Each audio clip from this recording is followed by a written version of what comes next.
বড় ভাবের সাথে একই বিছানায় ঘনিষ্ঠ অবস্থায় আমার স্বামী, স্পষ্ট সব দেখেছি আমি।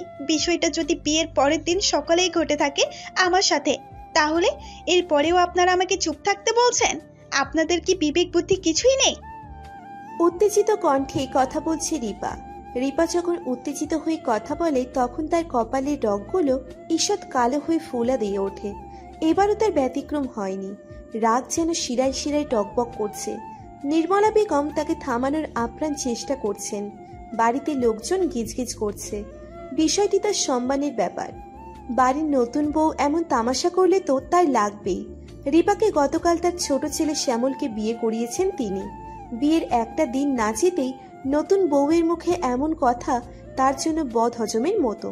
তার হাব ভঙ্গি স্পষ্ট বুঝিয়ে দিচ্ছে ছেলের ব্যাপারে আরোপিত অভিযোগে তার কোনো মাথা ব্যথা নেই। তার মাথা ব্যথা কেবল মান ইজ্জতের। রিপাকে থামাতে না পেরে অনুনয়ের সুরে তিনি বললেন, বৌমা চুপ করো, দোহাই লাগে। নির্মলার অনুনয়ের সুর রিপার কান অব্দি ঠেকেছে কিনা কে জানে। সে তো দিব্যি চেঁচিয়ে যাচ্ছে। তার চোখ মুখ স্পষ্ট বলে দিচ্ছে সে কতটা শোকে আছে। ভয়ঙ্কর কান্না পাচ্ছে, কিন্তু কাঁদছে না। এমন মানুষগুলোর সামনে কিছুতেই কাঁদবে না। সে চায় না তারা তাকে দুর্বল ভেবে ঝাঁপিয়ে পড়ুক। এজন্য সে তার গর্জন চালিয়ে রেখেছে। কড়া আওয়াজে বলল, শাশুড়ি মা, আপনি চুপ থাকতে বলছেন? এটা চুপ থাকার বিষয়? বিয়ের একটা দিন না যেতেই এমন অনাকাঙ্ক্ষিত কাহিনী। আপনি ঠিক আছেন তো? ভেবেচিন্তে কথা বলছেন? আমার পরিবর্তে আপনার মেয়ে শিলা যদি থাকতো, তাহলেও কি একই জবাব আসতো? রিপার কণ্ঠে প্রতিবাদের ধ্বনি। সে টের পাচ্ছে তার রক্ত চলাচল দ্রুত চলছে।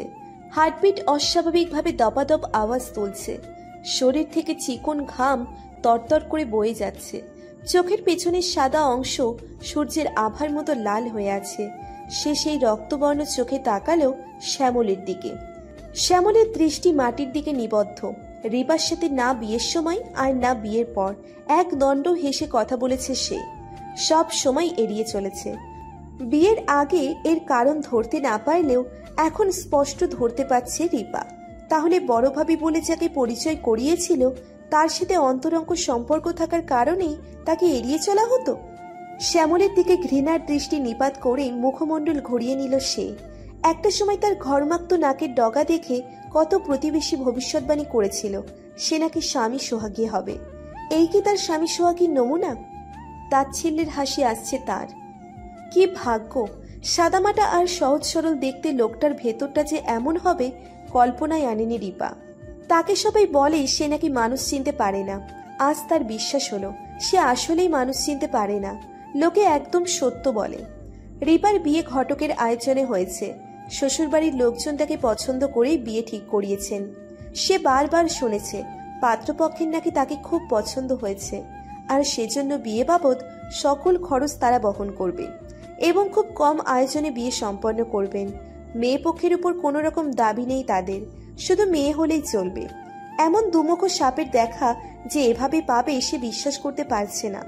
3 বোনের মধ্যে সবচেয়ে বড় হলো সে। নিপা আর শিপা কলেজে পড়ে।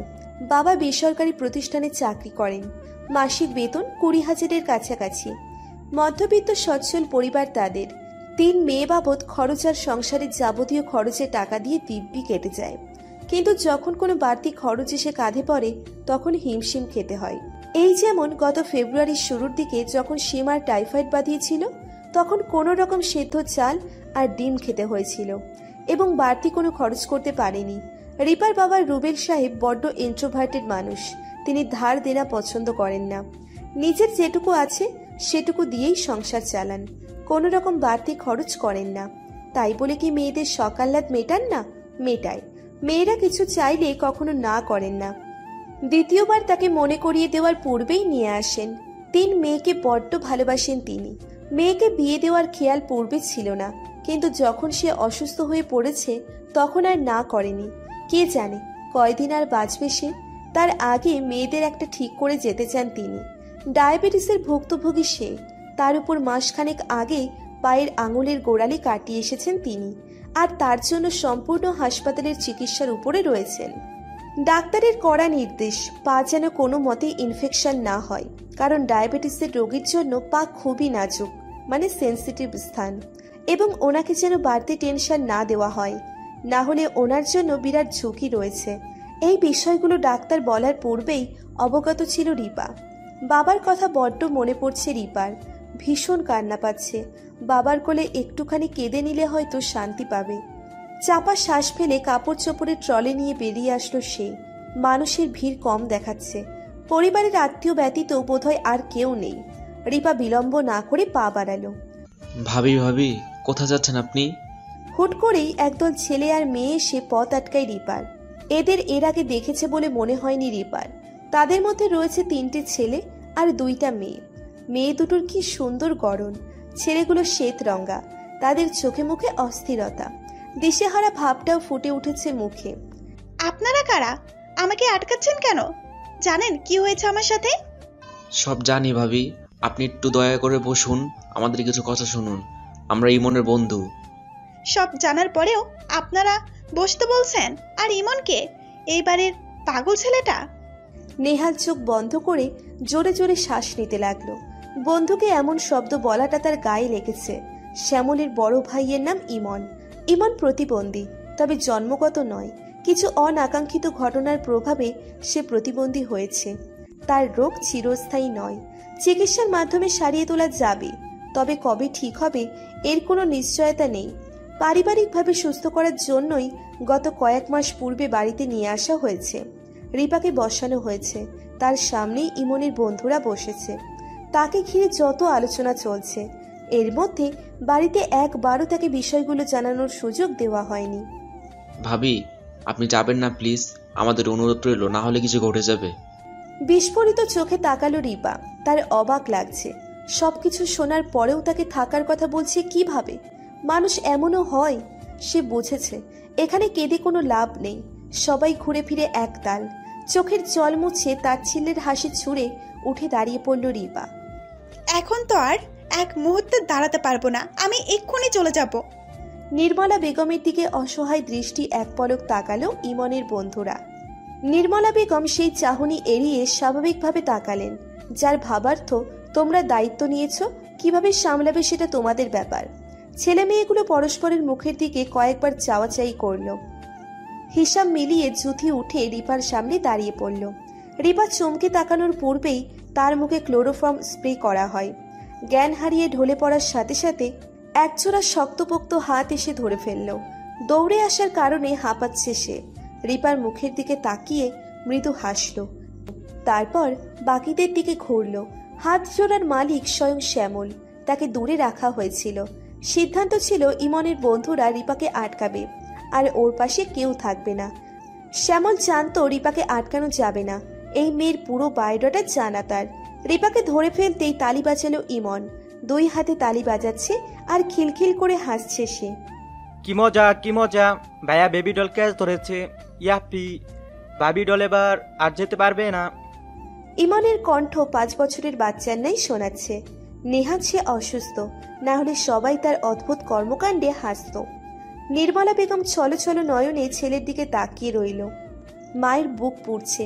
কত হ্যান্ডসাম আর বুদ্ধিমান ছেলে ছিল তার। সব সময় গম্ভীর থাকতো, মুখে কদাচিৎ হাসি দেখা যেত। প্রয়োজনের অতিরিক্ত কোনো কথা বলতো না। তিনি সব সময় বলতেন, ও বাপ, তুই হাসছস না কেন? একটু হাস, আজ বলতে ইচ্ছা করছে। তুই হাসছিস না, যেমন থাকতে তেমন হয়ে যা। তার ছেলেকে না হাসলেই বড্ড সুন্দর লাগে। পৃথিবীতে কিছু মানুষ রয়েছে যাদের না হাসলে সুন্দর দেখায়। ইমন তেমন একজন, যাকে না হাসলে রাজপুত্রদের মতো দেখায়। না না, রাজপুত্ররা তো হাসে। সন্ধ্যা নেমেছে ইতিপূর্বেই। পক্ষীকুল নীড়ে ফিরে গিয়েছে। আশেপাশের পরিবেশ নিস্তব্ধ। রুমের মধ্যে জানালার পর্দা ভেদ করে বাতাস বইছে। বিছানায় রিপা জ্ঞানহীন পড়ে আছে। তাকে বিধ্বস্ত অবস্থায় ফেলে রাখা হয়েছে। শরীরের নাজেহাল দশা। বেশ কিছু সময় বাদে আধো আধো চোখে চারপাশে তাকালো রিপা। শরীর আর মাথা যন্ত্রণা করছে। ভালো মতো চোখ মেলতেও পারছে না। মনে হচ্ছে মাথায় 10 কেজি ওজনের বস্তা ফেলে রাখা। 2 হাতে মাথা আঁকড়ে ধরে বসে এদিক ওদিক তাকালো। নিজের দিকে তাকাতেই চোখ বড় করে ফেলল। কি হয়েছে অনুমান করতে সময় লাগলো না। ঘৃণার চোখ বন্ধ করে ফেলল। চোখের কোণ গড়িয়ে 1 ফোঁটা অশ্রু গড়ালো। এভাবে কিছুক্ষণ থাকার মাঝেই দরজা ঠেলে প্রবেশ করলো নুহা। নুহা সম্পর্কে রিপার ভাবি। তার হাতে কিছু খাবার রয়েছে। তাকে দেখেই ঘৃণায় মুখ ফিরিয়ে নিল রিপা। মানুষ এত নির্লজ্জ বেহায়া হয় তা নুহাকে না দেখলে রিপাও জানতো না। ভাবি, আপনাকে এগুলো খেয়ে নিতে বলেছে। রিপা শক্ত গলায় বলল, এগুলো নিয়ে যান। খাবারের উপর রাগ করতে নেই, আপনার শরীর খারাপ করবে তো ভাবি, খেয়ে নিন। রিপা উচ্চস্বরে বলল, আমার শরীর খারাপ করলে কি তুই তোর শরীরের জ্বালা মিটিয়ে নেওয়া বন্ধ করবি? জি ভাবি, আপনি আমার সাথে মুখ খারাপ করে কথা বলছেন কেন? ন্যাকামি, তোর ন্যাকামি দেখে আমি না আমার কাপুরুষ স্বামী গল্পে। তখন লজ্জা করে না যখন পরপুরুষের কাছে যাস? এখন লজ্জা লাগছে? কেমন মানুষ তুই? স্বামী অসুস্থ বলে অন্যের স্বামীর কাছে যাস, আবার আসে ছি বলে নাক ছিটকাতে। দেখুন ভাবি, আপনি আবার বেশি করছেন। না চিনে আমাকে যা নয় তাই বলছেন। নোহার অগ্নিশর্মার রূপে কোনো রূপ পরিবর্তন দেখা দিল না রিপার মধ্যে। সে তাচ্ছিল্যের হাসি ছুড়ে দিল। নোহা অপমানিত বোধ করল। খাবার প্লেটটা ধারাম করে ওর সামনে রাখলো। প্লেট রাখার সাথে ঝনঝন আওয়াজ হলো, যার রেস ধরে ঘরে আসলো শ্যামল। নোহা যা শোনাতে চেয়েছিল তার শোনানো হলো না। রিপা বিছানার চাদর টেনে শরীরে জড়িয়ে নিল। শ্যামলকে দেখতেই তার ঘেন্না লাগছে, শরীর কেমন ঘিন ঘিন করছে। কি হয়েছে? রিপা হুট করে চাদর সহ দাঁড়িয়ে গেল। রাগান্বিত স্বরে বলল, আমাকে অজ্ঞান করে এখানে আটকে রাখার কারণ কি? আর আমার সাথে কি করছেন আপনারা? আমার মা বাবা কই? রিপা ভীষণ বুদ্ধিমতী মেয়ে। ক্লোরোফর্ম তার নাকের নিকট নিয়ে আসতেই সে চিনে ফেলেছিল।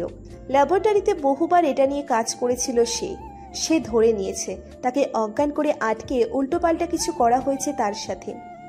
শ্যামল বাম ভ্রু উঁচিয়ে ঠোঁটে কুৎসিত হাসি ফুটিয়ে বলল, বাহ, বেশ বুদ্ধি তো। কি করেছি সেটা তো বুঝেছ, তারপরেও প্রশ্ন কেন করছো? বুঝেছি। আমার মুখ থেকে শুনতে চাও? আচ্ছা বলছি। একদম বাজে বকবেন না। আপনি কাপুরুষ জানতাম, এতটা কাপুরুষ ভাবিনি। আমার ঘুমের ঘোরের সুযোগ নিয়েছেন, আপনার পুরুষত্বের আন্দাজ হয়ে গিয়েছে। খুব ভালো করেই জানতেন আমি সজ্ঞানে থাকলে আমার সাথে কিছুতেই পারতেন না। যাই হোক, বলে রাখি, যদি বলেন এ কথা বলে আমাকে ব্ল্যাকমেল করে আটকে রাখবেন, তাহলে বলি এটা আপনার ভুল ধারণা। আমি এসবের পরোয়া করি না। আপনাদের গোমর ফাঁস করেই ছাড়বো, সাথে এখান থেকেও বের হব। শ্যামল চোখ বন্ধ করে রেখেছে। রিপার শরীর জ্বালানো কথা কানে পৌঁছাতেই শরীরের লোম দাঁড়িয়ে গিয়েছে। শ্বাস প্রশ্বাস গভীরভাবে টানছে আর ছাড়ছে। রাগে লাল হয়ে যাচ্ছে সে। কেউ তাকে এমন কথা বলার সুযোগ পায়নি কখনো, অথচ এই মেয়ে তাকে যা নয় তাই বলছে। রাগটুকু যথাসম্ভব হজম করে থমথমে গলায় বলল, বেশি তেজ ভালো না। উল্টো বেগ সামলাতে পারবে তো? চুপচাপ খাবারটুকু খেয়ে নাও। খাবো না আপনার খাবার, বলেই প্লেট ছুঁড়ে ভেঙে ফেলল রিপা। নোহা তার দিকে এগিয়ে যেতেই শ্যামল তাকে থামিয়ে দিল। শান্ত চোখে রিপার দিকে এক পলক তাকিয়ে নোহাকে যেতে বলল। নোহা যেতে চাইল না, ঠায় দাঁড়িয়ে রইল। কিন্তু শ্যামলের চোখের দিকে তাকাতেই দ্বিতীয়বার উহ বলার সাহস করল না, চুপচাপ বেরিয়ে গেল। শ্যামল নিচু হয়ে সবটুকু খাবার তুলে নিল, একটুও ছিটে ফোঁটা রাখলো না, সব নিয়ে জানালা দিয়ে ফেলে দিল। রিপার একদম কাছাকাছি গিয়ে শান্তস্বরে বলল, এখন থেকে আগামী 24 ঘন্টা কোনো খাবার পাবি না। এটা তোর তেজের সামান্য প্রতিক্রিয়া দেখালাম। রিপা মুখ ফিরিয়ে নিল। শ্যামল নিঃশব্দে বেরিয়ে গেল। যেতে যেতে ভালো করে দরজা আটকিয়ে গেল। রিপাকে আরো কঠিন শাস্তি দেওয়া উচিত ছিল। তাকে যা বলেছে এসবের কাছে শাস্তিটা পিঁপড়া সমান। সে ভালো ব্যবহার করতে চেয়েছিল, কিন্তু রিপার নোংরা ভাষা তা করতে দিল না তাকে। তিক্ত মেজাজে বেরোতেই ডাইনিং রুমে মায়ের মুখোমুখি হতে হলো। নির্মলা বেগম পানে চুন লাগাচ্ছিলেন। শ্যামলকে দেখে তড়িঘড়ি পান মুখে দিতে দিতে বললেন, হ্যাঁ রে, কি হয়েছে? ঝামেলা করে নয় তো? ইমনের বন্ধুদের একবার আসতে বলবি না নাকি? কোনো দরকার নেই। প্রতি কথায় ওদের কেন ডাকতে হবে? তাহলে আমাকে আর কি দরকার? আহা, রেগে যাচ্ছিস কেন? মেয়ের বাপ বারবার ফোন দিয়ে জ্বালাইতেছে, বলতেছে ফেরানা কইরা বিয়ের পরের দিন হানিমুনে গেছে কেন? আরেকদিন পরে গেলে কি হতো? একবার তার সাথে কথা বলিয়ে দিতে। আমি এ কথা ও কথা বলে বোঝাতে বোঝাতে ক্লান্ত হয়ে গেছি। তাই বলছিলাম একবার কোনো রকমে যদি ওরে দিয়ে কথা বলাইতে পারোস তাহলে টেনশনে থাকবে না। আমি ক্লান্ত মিথ্যে বলতে বলতে। শ্যামল কথা বলল না, ঠান্ডা মাথায় চিন্তা করতে লাগলো। তার ধ্যান ভেঙে গেল কাচের জিনিস ভেঙে যাওয়ার চুরমার শব্দে। মায়ের পেছন পেছন সেও দৌড়ে দেখল ইমন ফুলদানি ভেঙে ফেলেছে। তার সামনে খাবারের প্লেট নিয়ে ঘুরছে নুহা। খাবে না সে, জেদ ধরেছে। শ্যামল ধমকের স্বরে বলল, খাবে না কেন? খাবারে কি হয়েছে? খাবার তোমার কোন পাকা ধানে মই দিয়েছে? চিনো না আমাকে, বুঝেছ? 10 দিনও খাবার দিব না। ইমন তার ধমকের পাত্তা দিল না, উল্টে আরো অস্বাভাবিক হয়ে উঠল। আরো একটা ফুলদানি ভেঙে ফেলল। খাবো না, খাবো না, ভাবি ডল ছাড়া খাবো না, ভাবি ডলের সাথে খাবো। শ্যামল রেগে গেল। তার দিকে তেড়ে যেতেই নির্মলা বেগম থামিয়ে দিলেন। অগত্যা রাগ দেখিয়ে ইমনের খাবারগুলো কেড়ে নিয়ে ফেলে দিল। ওকেও খাবার দিবে না সে, দেখবে কি করে আজ না খেয়ে থাকে। তেজ দেখাচ্ছে তার সাথে, সেও দেখবে। তাকেও খাবার না দেওয়ার কঠিন ফরমাইশ দিয়ে হনহন করে বেরিয়ে গেলেন। রক্তিম চোখে তার যাওয়ার দিকে তাকিয়ে রইল ইমন। নির্মলা বেগম বুঝে গিয়েছেন তার ছেলে রেগে গিয়েছে, এখন নিশ্চয়ই ভাঙচুর করবে।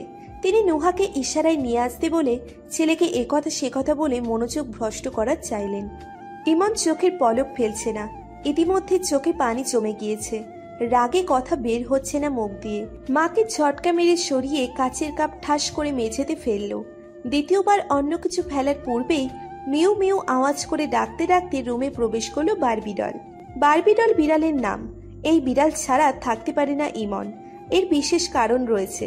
বিড়ালটি ইমন ভক্ত। ইমনের যেমন বিড়ালের প্রতি টান, ঠিক তার উল্টো শ্যামল। বিড়ালে তার অ্যালার্জি। বিড়াল তার আশেপাশে গেলেই সে অনবরত হাঁচি দিতে থাকে। আর এই বিড়ালটি তার চরম শত্রু। এর আগেও একবার ওকে মেরে ফেলার জন্য বের করে পাঠিয়ে দিয়েছিল। তখন বারবিডলকে না পেয়ে অসুস্থ হয়ে পড়েছিল ইমন। কোনো ধরনের ঔষধ নিতে চায়নি, কোনো কিছুতেই শান্ত থাকতো না। তারপর উল্টোমুখ সে বিড়ালের খোঁজে গিয়েছিল শ্যামল। ভাগ্যবশত বিড়ালটি জীবিত ছিল। আর এই বিড়ালের সাথে বোধহয় শ্যামলের শত্রুতা রয়েছে, কারণ বিড়ালটি তার একদম কাছে ঘেঁষে না। তাকে স্পর্শ করতে আসলে আঁচড় দিতে চায়। আজও তাকে আঁচড় দিতে চেষ্টা করেছিল, সেজন্যই ওকে স্টোর রুমে আটকে রাখা হয়েছিল। খাবার প্লেট আর বিড়ালটিকে রেখে বেরিয়ে যায় নুহা, কারণ এখন তাকে শ্যামলকে সামলাতে হবে। কোনো মতেই শ্যামলকে জানতে দেওয়া যাবে না তার আদেশ অমান্য করা হয়েছে। নির্মলা বেগম প্লেট হাতে নিলেন খাইয়ে দেওয়ার জন্য। তখনই তাকে সাফ না করে দেয় ইমন। সঙ্গে এও বলে দেয় যে নির্মলা বেগম থাকলে সে খাবে না। অনেকবার চেষ্টা করে ক্ষান্ত হয়ে চলে গেলেন তিনি। নির্মলা চলে যেতেই প্লেট নিয়ে চুপি চুপি পা ফেলে বেরিয়ে যায় ইমন। উদ্দেশ্য রিপাকে যেখানে আটকে রাখা হয়েছে সেখানে যাওয়ার। বিনা আওয়াজে খুবই সন্তর্পণে দরজা ধীরে ধীরে খুলে ফেলল সে। চুপি চুপি রুমে ঢুকে দরজা ভিড়িয়ে দিল। তার পেছন পেছন বারবিডলও প্রবেশ করেছে। রিপা ওয়ালে হেলান দিয়ে কাঁদছে। সারাদিন না খেয়ে থাকার ফলস্বরূপ শরীরটা নেতিয়ে পড়েছে। তার মাথায় একই প্রশ্ন চলছে, তাকে এভাবে আটকে রাখার কারণ কি? তখনই কক্ষে অন্য কারো উপস্থিতি টের পেয়ে চোখ তুলে তাকালো সে। মুহূর্তেই রুমে অচেনা পুরুষকে দেখে নড়ে চলে যায়। হাতে প্লেট নিয়ে তার সামনে দাঁড়িয়ে আছে ইমন। রিপা বলল, আপনি আপনি এখানে কেন এসেছেন? আমি বলেছি না খাবো না। তার কথা বারবার জড়িয়ে যাচ্ছে, শরীরে বেশ জোর নেই। ইমন তার পাশ ঘেঁষে বসে মলিন মুখে বলল, তুমি কাঁদছো কেন? তোমাকে মেরেছে না? আমাকেও মারে, ভাইয়া না রাখলে। তুমি ভাইয়া বলে দাওনি কেন? তাহলে তো আর এত মারতো না। থাক, কেঁদো না। রিপা যা বলতে উদ্ভূত হয়েছিল তা আর বলল না। নিজেকে যথাসম্ভব শান্ত করতে লাগলো। এ ছেলে তো পাগল, অযথা ওর উপর না আবার রাগ দেখিয়ে দেয়। রিপার একটা স্বভাব রয়েছে, সে নিজের রাগ কখনো অন্যের উপর দেখায় না, যার রাগ তার সাথেই মেটায়। আচ্ছা, আর কেঁদো না, আমি বকে দিব। এখন খেয়ে নাও। আমি খাবো না। কেন? কারণ আমার খাওয়া শেষ। মিথ্যা কথা, তুমি খাওনি। আমি দেখেছি ভাইয়া তোমার খাবার ফেলে দিয়ে তোমাকে এখানে আটকে রেখেছে। তুমি না খেলে আমি খেয়ে নিব। মনে রেখো, পরে কিন্তু আর পাবে না, ভাইয়া চলে আসবে। রিপা নিরুত্তর রইল। ইমন করুণ সুরে বলল, তাড়াতাড়ি খেয়ে নাও, ভাইয়া চলে আসবে। আর এসে আমাকে দেখলে আমাকে তো মারবে, সাথে তোমাকেও মারবে। তোমার ভাই তোমাকে মারবে? হ্যাঁ, মারে। ভাইয়া খুব পচা, জানো। আমাকে না মাঝে মাঝে অন্ধকার ঘরে নিয়ে তেলাপোকা আর ইঁদুরের সাথে আটকে রাখে। বলতে বলতেই ইমনের চোখ ছলছল করে ওঠে। বিড়ালটি ম্যাও ম্যাও ডাকে ইমনের পেছন থেকে বেরিয়ে আসলো। ইমনের গা ঘেঁষে সান্ত্বনা দিতে লাগলো, যেন সে বুঝেছে তার মালিক কষ্ট পাচ্ছে। এই অবলা প্রাণীগুলো হয় খুবই প্রভু ভক্ত, তাদের একটু আদর দিলেই অন্ধভক্ত হয়ে ওঠে। রিপা ফ্যাল ফ্যাল চোখে বিড়ালের দিকে তাকালো। এই বিড়ালকে সে দেখেছিল, একদল লোক ওকে মেরে ফেলার চেষ্টা করছিল। ঠিক তখনই সে ওই রাস্তা দিয়ে যাচ্ছিল। এত সুন্দর বিড়াল দেখে ও তাদের মারতে দেয়নি, কাঠখড় পোড়ার মতন অনুরোধ করে বাঁচিয়ে দিয়েছিল। ভাগ্যের পরিহাসে দ্বিতীয়বার দেখা হয়ে গিয়েছিল। স্থানটি ছিল শপিং মলের সিঁড়ি লিফট। বিড়ালটি সিঁড়িতে হুট করে দৌড়ে চলে এসেছিল, এসেই বিপাকে পড়েছিল। সিঁড়ি নিচে নামার সাথে সেও লাফাচ্ছিল। তখন সে ওকে আবারও বাঁচিয়েছিল। সে অবাক হয়ে হাত বাড়িয়ে বিড়ালকে ছুঁয়ে দিল। ইমনকে অবাকের সুরে প্রশ্ন করল, এই বিড়ালকে কই পেয়েছেন? ইমন অভিমানী সুরে বলল, ওকে বিড়াল বলবে না, ও আমার ভাই বিড়াল। রেবা ভ্রুচূড়া কিঞ্চিত কুঁচকে নিল। কি বলল? Barbie doll? এটা তো মেয়ে মেয়ে লাগছে। বিড়ালের নাম তো হয় মিনি, পুষি, ক্যাটি। সে কপালে ভাঁজ ফেলে বলল, বারবি ডল? এটা আবার কেমন নাম?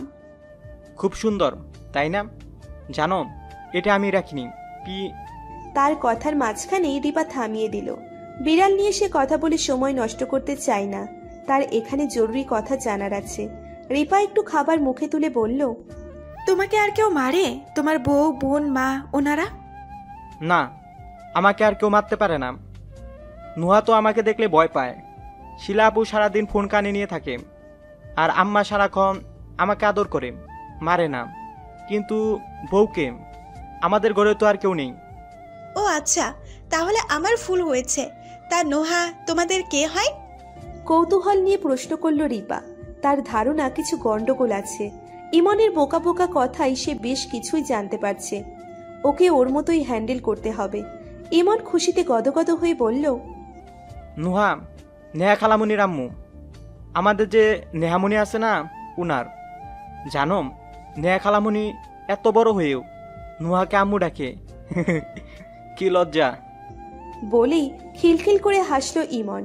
রিপা বুঝে ফেলল নুহা তাদের হয়তো খালাতো বোন। রিপা তার কথাই ভুলচুরি চালু রাখলো। কথায় কথায় জেনে ফেলল প্রতি রাতে নুহা আর শ্যামল একসাথে থাকে। এটুকু শুনতেই তার গা ঘিন ঘিন করে উঠল। সে যা দেখেছে তার কিছুই ভুল নয়। তাদের কথার মধ্যে রুমে এসে উপস্থিত হন নির্মলা বেগম। ইমন আর রিপাকে একসাথে দেখে সে থতমত খেয়ে যায়। কঠিন আদেশের সুরে ছেলেকে শাসিয়ে বললেন, তুই এখানে এসেছিস কেন? তোকে না নিষেধ দিয়েছিলাম? ইমন ভয়ে আড়ষ্ট হয়ে গেল। রিপা তাচ্ছিল্যের সুরে বলল, কেন? আমি সব জেনে যাব বলে? এই মেয়ে, তুমি বেশি কথা বলো। এখনো কিছু বলেছি কই? আর আমাকে এখানে আটকে রাখার কারণ কি? কেন আটকে রেখেছেন? আমি যেতে চাই, যেতে দিন। আপনার ছেলে পরকীয়ার সকল ডিটেলস জানা হয়ে গিয়েছে আমার। এই এই মেয়ে, কি পরকিয়া পরকিয়া লাগিয়ে রেখেছো? আমি ওর বউ, স্বামী স্ত্রীর কিসের পরকিয়া? একটা থাপ্পড় দিব। কথাটা বলে চেঁচিয়ে ভেতরে আসলো নুহা। রাগে ঠোঁট কাঁপছে। তখন শ্যামলের ভয়ে কিছু বলতে পারেনি। এখন সব ঝাল মিটিয়ে নিবে। কৌশলে শ্যামলকে ঘুমের ঔষধ খাইয়ে এসেছে সে। রিপা বিস্ফোরিত চোখে তাকিয়ে রইল। নুহার কণ্ঠে তেজ শোনা যাচ্ছে। তার আওয়াজ বলে দিচ্ছে সে যা বলছে তার সব ঠিক। বেতালের মতো রিপা প্রশ্ন করল, তাহলে আমি কে? নির্মলা বেগম নির্লিপ্ত গলায় বললেন, তুমি তার ভাবি, অর্থাৎ ইমনের বউ। মানে কি বলছেন? ক্লিয়ারলি বলেন। ফুফু, আমার কথার অর্থ হলো তোমাকে ইবানের সাথে বিয়ে দেওয়া হয়েছে। এখন কারণ নিশ্চয় জানতে চাইবে, তার জন্য বলে রাখি তোমার বাবা ইমনের সাথে তোমাকে বিয়ে দিবে না, তাই চাল চেলেছি আমরা। যাই হোক, শোনো, ভালো কথা মনে পড়েছে। এখন ফটাফট তোমার বাবাকে ফোন দিয়ে বলো তুমি ঠিক আছো। কদিন যেন তিনি তোমাকে ডিস্টার্ব না করে। না বলতে চাইলে সমস্যা নেই, তোমার সুন্দর শরীরের সুন্দর ভিডিও সবার কাছে পৌঁছে দিব। নুহার কথা শুনে রিপা তবদা খেয়ে যায়। মাথায় যেন বাজ ভেঙে পড়েছে। মুখ বিশাল বড় হা করে তাকিয়ে রইল তাদের দিকে। সবটুকু হজম করা তার জন্য কষ্টসাধ্য হয়ে যাচ্ছে। ধাক্কাগুলোর বেগের গতি খুবই ভারী পড়ল তার উপর। নিজেকে কেমন আওলা ছাওলা লাগছে।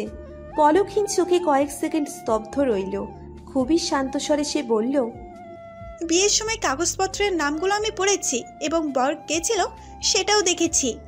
নুহা অকপটে জবাব দেয়, ওসব কিছুই সাজানো ছিল সবাইকে দেখানোর জন্য। রিপা এক দৃষ্টিতে ওদের দিকে তাকিয়ে রইল। নুহা এবার গলার সুর খানিকটা মিইয়ে বলল, দেখো, যা হয়েছে হয়ে গিয়েছে, তুমি সব মেনে নাও। ধরে নাও এসব তোমার কপালে ছিল। তাছাড়া তোমার বাবাও খুব অসুস্থ। তুমি নিশ্চয় জানো তোমার সাথে এমন কিছু ঘটেছে, জানলে ওনার কি হতে পারে। রিপা জড় বস্তুর ন্যায় ওর দিকে তাকিয়ে রইল। রিপার দৃষ্টিপাত দেখে নুহা কণ্ঠে আরো খানিকটা মধু মাখালো। রিপার বাহুতে আদরের সুরে হাত বুলিয়ে বলল, আমার তোমার জন্য খুব খারাপ লাগছে, কিন্তু কি করব বলো, আমিও নিরুপায়। ইমন ভাই তোমাকে পছন্দ করেছিলেন, তোমাকেই বারবিডাল মানেন। তাছাড়া উনি তো সুস্থ হয়ে যাবেন, ওনার ট্রিটমেন্ট চলছে। আর উনি সুস্থ হয়ে গেলে ওনার চাকরি আবারও ফেরত পাবেন। তাহলে তো তোমার লাইফ পুরো সেটেল। এর জন্য শুধুই তোমার খানিকটা ধৈর্য দরকার। তুমি বুদ্ধিমতী, আমার থেকেও তোমার বেশি জ্ঞান, তাই সিদ্ধান্ত তোমার হাতে ছেড়ে দিলাম। রিপা এবারও কোনো পরিবর্তন দেখালো না, সে শুধু তাকিয়ে রয়েছে। নির্মলা বেগম খাবারের প্লেট নিয়ে এসে রিপার মুখের সামনে ধরে বললেন, ছেলেটা আমার প্রাণ রে মা। তার অসুস্থতা আমাকে স্বার্থপর বানিয়ে দিয়েছিল, তাই তোমার দিকটা দেখতে পাইনি। স্বার্থপর মা হয়ে গিয়েছিলাম। তোমার কাছে অনুরোধ, আমাকে ক্ষমা করে সব মেনে নাও। বিনিময়ে যা চাও তাই দিব। রিপা খাবারটুকু মুখে নিল, কোনো রকম নড়াচড়া না করে ধীরে ধীরে গিলে ফেলল। নির্মলা বেগম তাকে খাবার খাওয়াতে লাগলেন। ধীরে ধীরে তার অনুরোধ বাড়ছিল, বই কমছিল না। রিপা চুপচাপ সব হজম করছে। রিপার নিরাপত্তায় দুজনে পলকেই বদলে তার সামনে অনুরোধের হাত পেতে রইলেন। সে যা চাইবে তারা তাই করবে, এ কথাও বললেন। রিপা তাকিয়ে দেখল ইমন খেলতে খেলতে ওখানেই ঘুমিয়ে পড়েছে। সে এখন গোলক ধাঁধায় আটকে গেছে। নুহা আলমারি থেকে ভালো একটা সেট সুতি জামা নিয়ে এসে তাকে ফ্রেশ হয়ে নিতে বলল। রিপা কোনো রকম রিয়াক্ট না করে ফ্রেশ হয়ে নিল। সে বের হয়ে দেখল দুজনেই বসে আঙুল কচলাচ্ছে।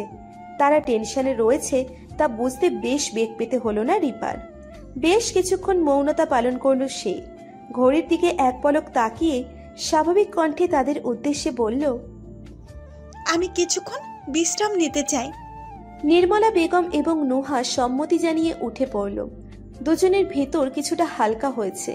তারপর যে যার রুমে চলে গেল ঘুমোতে। নুহা যাওয়ার পূর্বে শ্যামলের রুমে একবার উকি দিয়ে গেল। ঘণ্টাখানেক পেরোতেই ঘুম ভেঙে যায় শ্যামলের।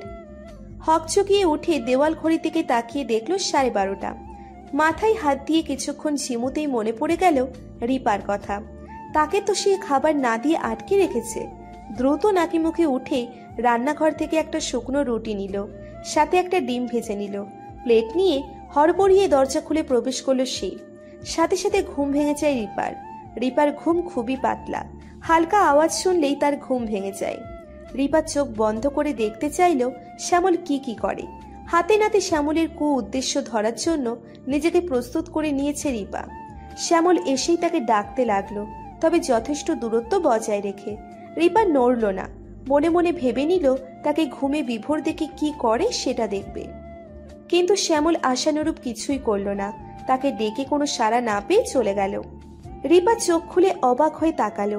কয়েক সেকেন্ড বাদে আবারও তাকে ফিরে আসতে দেখে চোখ দুটো পুনঃ পুনঃ বুঝে নিল সে। শ্যামল পানির গ্লাস নিয়ে এসেছে। বাম হাতে গ্লাস নিয়ে ডান হাতের আঙুলে পানি নিয়ে তার মুখের উপর ছিটা দিল। রিপার মুখমণ্ডল তার অজান্তেই কুঁচকে ফেলল। ঘুমের ভান বেশিক্ষণ করতে পারল না। চোখ মুখ কুচকাতে দেখে শ্যামল আবারও পানি ছিটালো। রিপা এবার চোখ মেলে স্বাভাবিকভাবে তাকালো। তাকানো দেখে শ্যামল খাবার প্লেট এগিয়ে বলল, খেয়ে নাও। প্রথমবার বলে মাফ করে দিয়েছি, এরপর হলে আর কখনো মাফ হবে না। রিপা চুপচাপ তাকিয়ে রইল। শ্যামল তাকে নেওয়ার জন্য আরেকবার বলল, কিন্তু কোনরূপ সাড়া পেল না। তৃতীয়বার বেশ ঝাঁঝালো গলায় বলতেই সে প্লেট হাতে নিল। ডিমের কুসুম কাঁচা দেখে বলল, আমি কুসুম কাঁচা খাই না। শ্যামল চোখ বন্ধ করে কপালে ভাঁজ ফেলল। কণ্ঠে দ্বিধাবোধ ফুটিয়ে বলল, আমি কুসুম কাঁচা খাই, সেজন্য ভুলে ভুলে আপনার জন্য নিয়ে এসেছি। আপনি সম্বোধন শুনে রিপা খানিক সময় স্তব্ধ রইল। শ্যামল তাকে তুমি এবং তুই সম্বোধন করেছিল, এখন স্বাভাবিক অবস্থায় আপনি বলেছে, অর্থাৎ নোহার বলা কথাগুলো সত্য। সে শ্যামলের ভাবি, নোহা তার ভাবি নয়। খাবার নিয়ে যাবার সময় শ্যামল তাকে বলল, মেয়ে মানুষ, দরজা লাগিয়ে ঘুমাবেন। রিপা হুট করে কেঁদে ফেলল। হু হু করে কান্নার আওয়াজ শুনে শ্যামল দাঁড়িয়ে পড়ল। রিপার চোখের পানি স্রোতের মতো গাল বেয়ে গড়িয়ে পড়ছে। একবারও থামছে না। কাঁদতে কাঁদতে সে বলে উঠল, দরজা লাগিয়ে কি হবে? আমার সাথে যা হবার তা হয়েই গিয়েছে। কথাটা শেষ করে খানিকটা দম নিল। কঠিন গলায় বলল, আমার জীবন কেন এমন করলে? আমার কি দোষ ছিল? আমি কেন? জানতে চাই আমি কোন দোষে আমার সাথে এমন প্রতারণা করেছেন। শ্যামল নিশ্চুপ রইল। রিপা তেজি কণ্ঠে প্রশ্ন করল, জবাব দেন, কেন প্রতারণা করেছেন? কেন একটা প্রতিবন্ধীর সাথে আমাকে বিয়ে দিয়েছেন? খানিকটা দম নিয়ে নাক টেনে টেনে আবারও বলল, আমার বিয়ে তো আপনার ভাইয়ের সাথে ঠিক হয়নি, হয়েছিল আপনার সাথে। নিজের বউকে ভাবি পরিচয় করিয়ে দেওয়ার সময় একটুও লজ্জা করেনি? বিবাহিত হয়ে অবিবাহিত পরিচয় দিয়ে অন্য ছেলের সাথে আমাকে ঠকিয়ে বিয়ে দিতে লজ্জা লাগেনি? আমাকে অচেতন করে রেপ করে ভিডিও করে হাত কাঁপেনি? আমার সাথে কি আপনার কোনো শত্রুতা ছিল যে আপনি এমন করেছেন? আরে আমি তো আপনাকে চিনিই না, তাহলে কেন এমন করেছেন বলুন? চুপ থাকবেন না। কথা বলতে বলতে নিচে হাঁটু গেড়ে বসে পড়ল সে। শ্যামল চোখে মুখে বিস্ময় ফুটিয়ে বলল, এসব কে বলেছে? রিপা শক্ত গলায় বলল, সব জেনে গেছি আমি, ওনারা আমাকে সব বলে দিয়েছেন। শ্যামল নিরুত্তর রইল। রিপা নিজেকে শক্ত করে উঠে পড়ল। বিছানার পাশ থেকে ছুরি বের করে শ্যামলের সামনে নিয়ে আসলো। এই ছুরিটা রুমেই পেয়েছিল সে, তখনই লুকিয়ে রেখেছে। সাথে মাথায় ফোন দিয়েও এঁটেছে। আপনারা সবাই যে জাল বুনেছেন তার জন্য সমবেদনা। আমি কখনোই এসব মেনে নেব না, তার থেকে বরং মৃত্যুকে গ্রহণ করে নেব। মনে রাখবেন, মরলে একা মরব না, আপনার পুরো পরিবারকে সম্পূর্ণ ভাসিয়ে সারা জীবন জেলের ভাত খাওয়ানোর পূর্ণ ব্যবস্থা করে যাব। আমার মতো দ্বিতীয় কারোর সাথে কিছু করার ছিটে ফুটেও সুযোগ রাখবো না।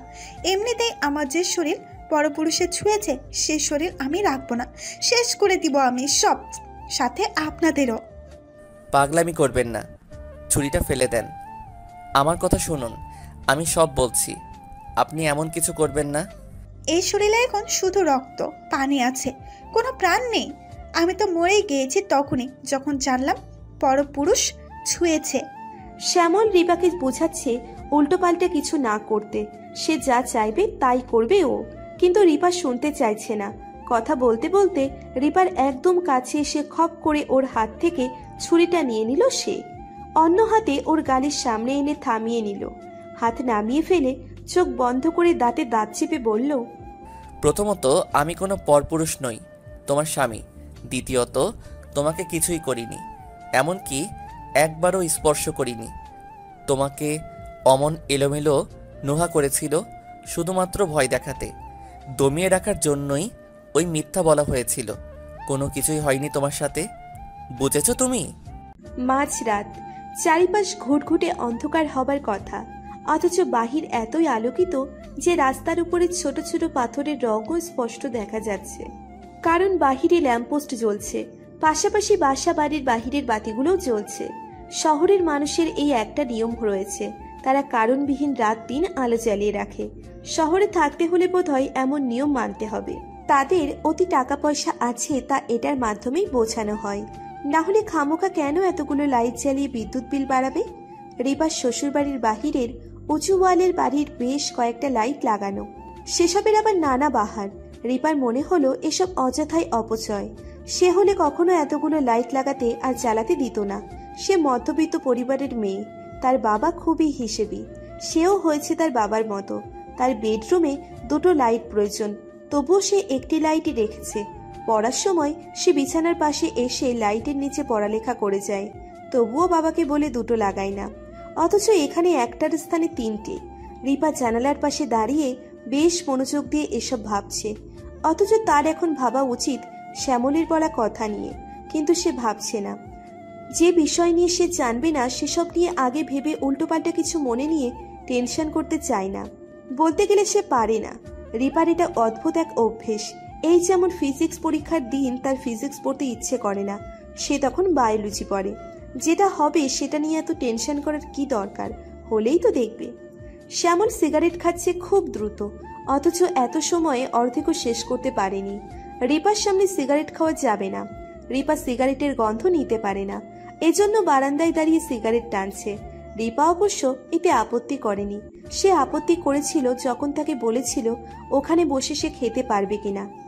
শ্যামল আশ্চর্য ভঙ্গিমায় সিগারেটের দিকে তাকালো। সে এখনো শেষ করতে পারছে না কেন? সচরাচর সিগারেট খায় না সে, মাঝে মাঝে খুব টেনশন হলে একাধটা খায়। রুমের ভেতর থেকে চিকন কণ্ঠে রিপার আওয়াজ আসলো, মিস্টার শ্যামল, আপনার কি এখনো খাওয়া শেষ হয়নি? শ্যামল অর্ধ খাওয়া সিগারেটটা ছুঁড়ে ফেলে দিল, ক্ষীণস্বরে জবাব দিল, আসছি। বড় বড় নিঃশ্বাস ফেলে স্থির হয়ে নিল শ্যামল। স্বাভাবিক ভঙ্গিমায় হেঁটে এসে উপস্থিত হলো রিপার সামনে। রিপা বেতের সোফায় বসে আছে, তার সামনে একটা টি টেবিল আর বাম দিকে আরো একটা 3 জনের বসার মতো সোফা। সে যেখানে বসেছে সেখানে দুজন বসতে পারবে। রিপা ইশারায় শ্যামলকে তার বাম দিকের সোফায় বসতে বলল। সাথে সোফায় বসলে কথা বলতে অসুবিধে হবে, তার চেয়ে বরং পাশের সোফায় বসলে তার তাকাতে কষ্ট হবে না। দুজন আড়াআড়ি ভাবে বসলো। রিপা ঘরের আশেপাশের দিকে নজর বুলিয়ে ভাবল, এরা বেশ শৌখিন। শ্যামলের মৌনতা দেখে সে সহজ গলায় বলে, আপনার একটু সময় কি এখনো শেষ হয়নি? রাত বাড়ছে, যত দ্রুত সব বলবেন ততই লাভ হবে। বলা বলির অনেক কিছুই, বলা শুরু করলে আজ সব বলে শেষ করতে পারবো না। এর চেয়ে বরং আপনি প্রশ্ন করুন, আমি জবাব দিচ্ছি। রিপা ঘাড় হেলিয়ে সম্মতি জানালো। জিহ্বা দিয়ে ঠোঁট ভিজিয়ে বলল, ঠিক আছে, প্রথম প্রশ্ন, আমার স্বামীকে যদি আপনি হয়ে থাকেন তাহলে মিস নোহা আর আপনার মা কেন বলল ওসব সাজানো এবং আমার বিয়ে আপনার ভাইয়ের সাথে হয়েছে? আপনার স্বামী মোহাম্মদ নিলয় আলমগীর শ্যামল, অর্থাৎ আমি, দ্বিতীয়ত নুহা, এবং আম্মা আপনাকে যা বলেছেন সেসব মিথ্যা, আবার সত্য। রিপা ভ্রু যুগল কুচকাল। শ্যামলের কথা তার বোধগম্য হচ্ছে না। কপালে 3 ভাঁজ ফেলে বলে, মিথ্যা আবার সত্য, এর অর্থ কি? কথা না পেঁচিয়ে সোজাসুজি বলেন। কথাগুলো বাস্তবিকভাবে মিথ্যা, তবে তাদের জন্য সত্য। আপনার সাথে যে ছলনার বিয়ে হয়েছিল সেটা তাদের জন্য ছলনা ছিল। বাস্তবে আমি আপনাকে সত্যিকার অর্থেই বিয়ে করেছি, তাদের প্ল্যান মতো সব করেছি। শুধু মাঝেই নকল বিয়ের স্থানে আসল বিয়ে করে ফেলেছি।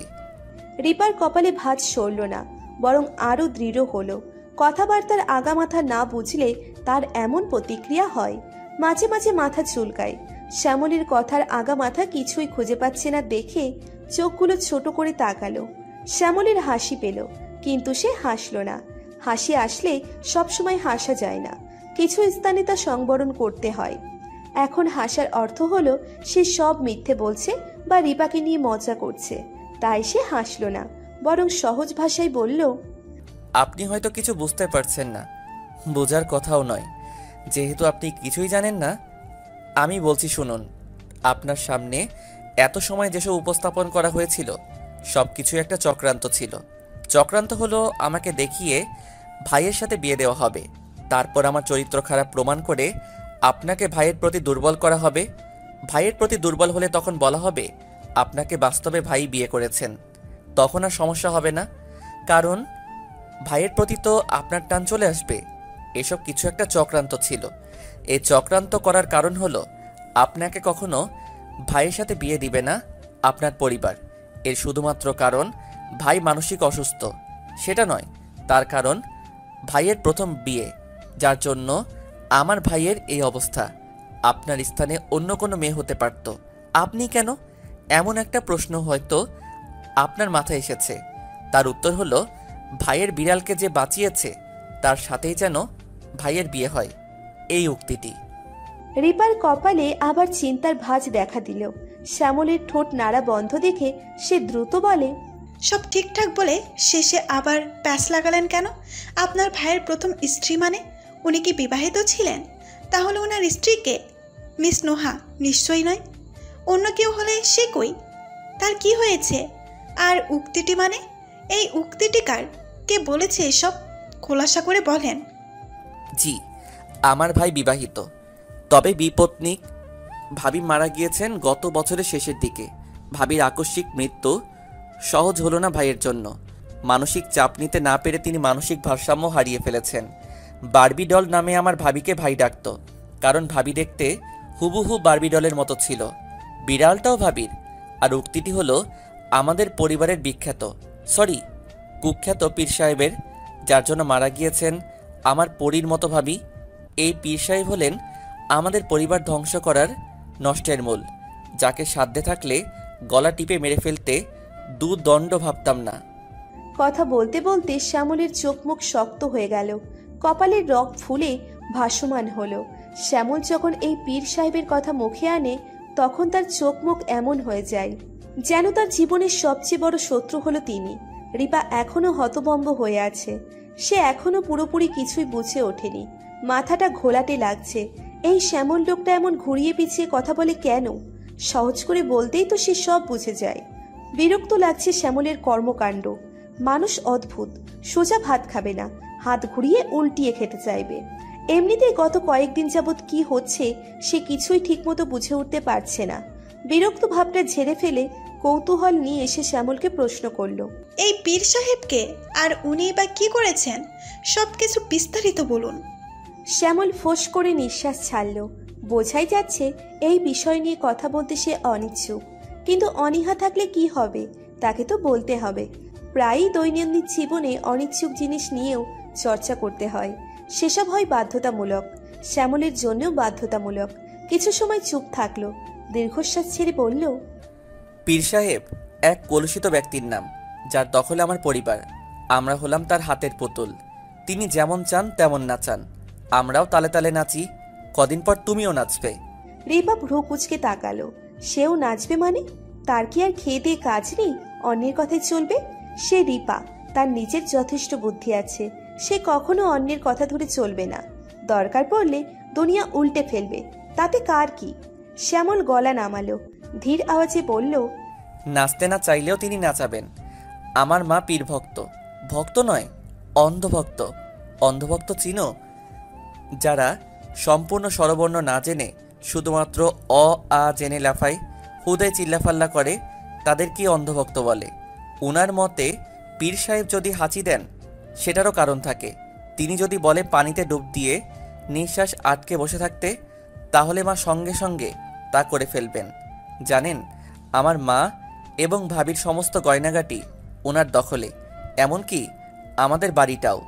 রিপা বিস্ফোরিত চোখে তাকালো। এ যুগেও এমন মানুষ হয়? হয় হয়, না হলে তার শাশুড়ি দেখা কি করে পেত? কিন্তু মানুষ এই লেভেলের অন্ধভক্ত হয়? কৌতূহলের সুরে প্রশ্ন করে, আপনার মা কি এত অবুঝ? ঘরবাড়ি অন্যের নামে লিখে দিয়েছেন, কিন্তু কেন? নিশ্চয়ই কোনো কারণ আছে, তাই না? রিপার মতে কারো অন্ধবিশ্বাসের পিছনে জোরালো কারণ থাকে। এমনি এমনি কেউ কাউকে এত বিশ্বাস করে না। নিশ্চয়ই হৃদয় নিংড়ানো কিছু একটা আছে, সেজন্যই তার মায়ের এত ভরসা। তাবিজে তার বিলকুল বিশ্বাস নেই, তো এটা স্বাভাবিক যে কোনো তাবিজ খাবিজ করে বশ করেনি, বরং তার মায়ের মনে বিশাল জায়গা করে নিয়েছে, তার জন্য এত বিশ্বাস। শ্যামলের মুখে অন্ধকার নেমে এলো। নিশ্চয়ই কোনো দুর্বিষহ স্মৃতি মনে পড়েছে। স্মৃতিগুলো হয় বজ্জাত, যখনই কারো চোখে ভাসবে তখনই তার চোখ মুখ অন্ধকার করে তুলবে। কদাচিৎ হাসালেও পরক্ষণেই তার জন্য মনকে কাঁদিয়ে তোলে। শ্যামল বিষণ্ণ কণ্ঠে বলে, আমার জন্মের পূর্ব থেকেই মায়ের এই ভক্তি। ওনার এই ভক্তি জন্ম নেওয়ার কারণ হলো আমার ভাই। একদা আমার মা বন্ধা ছিলেন, তার কোনো সন্তান হতো না। তখন শরণাপন্ন হন এই পীর বাবার। ওনার বিধিনিষেধ মেনে চলার পরের বছরই জন্ম হয় আমার ভাইয়ের। এরপর একে একে আসি আমি আর আমার বোন। তখন থেকে যে ওনার ভক্তি তা আজ পর্যন্ত বিদ্যমান। বলেন কি, ওনার এত ক্ষমতা? আরে ধুর, বালের ক্ষমতা। মায়ের তখন ডাক্তারি চিকিৎসাও চলছিল, ডাক্তারের ওষুধও খেতেন, কিন্তু উনি মানেন পীরের কারণে বাচ্চা হয়েছে। কারণ ওষুধ তো এর পূর্বেও খেয়েছেন, তখন সারিনি কেন? আরে ভাই, ওষুধ কি সাথে সাথে কাজ করে? এসব ওষুধের সময় লাগে। অনেক ওষুধ আছে যেসব ধীরে ধীরে কাজ করে, আবার অনেক ওষুধ দ্রুত, কিন্তু আমার মাকে তা বোঝানো কারো কি সাধ্যে পড়ে? শ্যামলের চোখ লাল টকটকে হয়ে গিয়েছে। শ্যামল যখন রেগে যায় তখন চোখ লাল হয়ে যায়। প্রত্যেক মানুষের রাগ প্রকাশের আলাদা আলাদা ভঙ্গিমা রয়েছে। শ্যামলের রাগ প্রকাশের ভঙ্গিমা এমন, সে শান্ত থাকে, চোখ মুখ লাল হয়ে যায়, কখনো ভাঙচুর করে না বা অন্যের উপর রাগ দেখায় না। নিজের ভেতর চেপে রেখে খুবই সহজ ভঙ্গিমায় অন্যের সহিত কথা বলবে। রিপা কথা ঘোরালো। এই প্রসঙ্গ থেকে তার ভিতর নুহার প্রসঙ্গের কথা বলা জরুরি মনে হচ্ছে। যদিও এই বিষয়ে তার কৌতূহল কম নয়, তবুও এই বিষয় নিয়ে কথা বলা জরুরি। তাছাড়া শ্যামলের সাথে এই বিষয় নিয়ে কথা বলতে যেয়ে যদি দেখা যায় শ্যামল উত্তেজিত হয়ে গিয়েছে, তখন না থাকবে বাঁশি আর না বাজবে বাঁশুরি। বোঝাই যাচ্ছে শ্যামল রেগে আছে। থাক, এই নিয়ে পরে জানবে। রিপার উড়ো স্বভাব, সে একটা বিষয় নিয়ে স্থির থাকতে পারে না। এই যেমন ভাত খাওয়ার সময় যদি মিষ্টি আনা হয়, তখন সে ভাত রেখে মিষ্টি খেতে যাবে। এখনো সে পীরের কথা বাদ দিয়ে নুহার কথা শুনবে। শ্যামল না বলতে চাইলেও জোর করে শুনবে। এমন বিচিত্র স্বভাব সে বাচ্চাকাল থেকেই পেয়েছে। শ্যামলের মুখোমুখি হয়ে ভ্রু নাচিয়ে বলল, আপনি আগে বলুন নুহাকে, তার বিষয়ে কোনো ক্লারিফিকেশন পাইনি। শ্যামল স্বাভাবিক হলো। রাগ সহজেই নিয়ন্ত্রণ করতে পারে সে। হুটহাট যেমন রেগে যায়, ঠিক তেমন হুটহাট শান্ত হয়ে যায়। গণনা করলে দেখা যাবে এমন লোকের সংখ্যা বেশি। খুবই কম লোক হয় যাদের রাগ দীর্ঘস্থায়ী হয়। শ্যামল তাদের কাতারে পড়ে না, সে অন্যদের মতো। রিপার কৌতূহল আর সন্দেহ দেখে তার চোখে মুখে পরিবর্তন এলো না, বরং না দেখলে পরিবর্তন আসতো। নারী জাত নিজের স্বামীর সাথে পরনারীর সহিত হালকা দেখা পেলেও তা নিয়ে কখনোই কথা বলতে ছাড়ে না। সেখানে তার সাথে নুহাকে আপত্তিকর অবস্থায় দেখেছে, কাজেই এই বিষয় নিয়ে প্রশ্ন না করাটা আশা করা বোকামি। শ্যামল গলা খাকারি দিয়ে পরিষ্কার করে নিল, নিচু কণ্ঠে বলে, নুহা সম্পর্কে আমার কাজিন, আপন নয়, দূর সম্পর্কের। পেশায় সে একজন নার্স। মূলত আমার ভাইয়ের খেয়াল রাখার জন্য তাকে বাসায় আনা হয়েছে। আচ্ছা, তাহলে আপনার কথার অর্থ হলো সেদিন উৎসব আমাকে দেখানোর জন্য নাটক ছিল। আপনার কি মনে হয় না সে অবস্থা খুবই বেশি হয়ে গিয়েছিল? এতটা খারাপ অবস্থা তৈরি করার কথা ছিল না। আমি কিছু বলার পূর্বেই আপনি চলে এসেছিলেন, তাই আমি অভিনয় চালাতে বাধ্য হয়েছিলাম। আমার মোটেও তেমন মনে হচ্ছে না। কোনো মেয়ে কখনোই কারণবিহীন নিজের ইজ্জত নিয়ে এতটা কাহিনী করে না। জোরালো কোনো কারণ থাকে। তাছাড়া তার চোখে আর কণ্ঠে আমি স্পষ্ট জোর দেখেছি, এত তুচ্ছ সম্পর্কে কেউ এমন করে না। শ্যামল কয়েক সেকেন্ড মৌনতা পালন করলো, তারপর খুবই ধীর স্বরে বলে, তার আরও একটা পরিচয় আছে। সেটা কি? সে আমার হবু বউ। আমার বিয়ে ঠিক হয়েছে তার সাথে, যেখানে আমার ইচ্ছা বিন্দু পরিমাণ নেই। মাকে কি জাদু করেছে সে কে জানে। তিনি মোমের মতো গলে প্রস্তাব দিয়ে বসলেন। আমি সাথে সাথে প্রস্তাব প্রত্যাখ্যান করেছিলাম, কিন্তু ওনারা সেটা গ্রাহ্য করেননি, তাই আমিও ওনাদের গ্রাহ্য করিনি। ওনাদের চাল ওনাদের উপর দিয়ে দিলাম। বিয়ে করে নিলাম আপনাকে। উনি আমাকে না জিজ্ঞেস করে যেমন বিয়ে ঠিক করেছেন, ঠিক তেমন আমিও বিয়ে করে নিয়েছি। রিপা চুপ রইল। কি বলা উচিত বুঝতে পারছে না। শ্যামলের যুক্তি তার মোটেও পছন্দ হচ্ছে না। সম্পর্কটা ঘুরে ফিরে প্রতারণার হয়ে যাচ্ছে। এ কেমন বন্ধন? স্বাভাবিক কোনো রকম সম্পর্ক নেই। রিপা ঠোঁট নাড়ালো। আপনি নিজের বশে আমাকে বিয়ে করেছেন? এই সম্পর্কটা কি শুধুই একটা জেদ? আপনার পরিবার জেনে যাবার পরেও যদি না মানে, তাহলে কি ভেঙে যাবে সম্পর্কের বাঁধন? ছেড়ে দিবেন আমাকে? শ্যামল চুপ থেকে এক দৃষ্টিতে রিপার দিকে তাকিয়ে রইল। সে তো একথা ভাবেনি। নির্মলা বেগম যদি না মানে, তখন সে কি করবে? ভাবা উচিত ছিল। এত বড় বিষয় কিভাবে ভাবলো না? এর জন্য নিশ্চয়ই তার বড় ধরনের শাস্তি পাওয়া উচিত।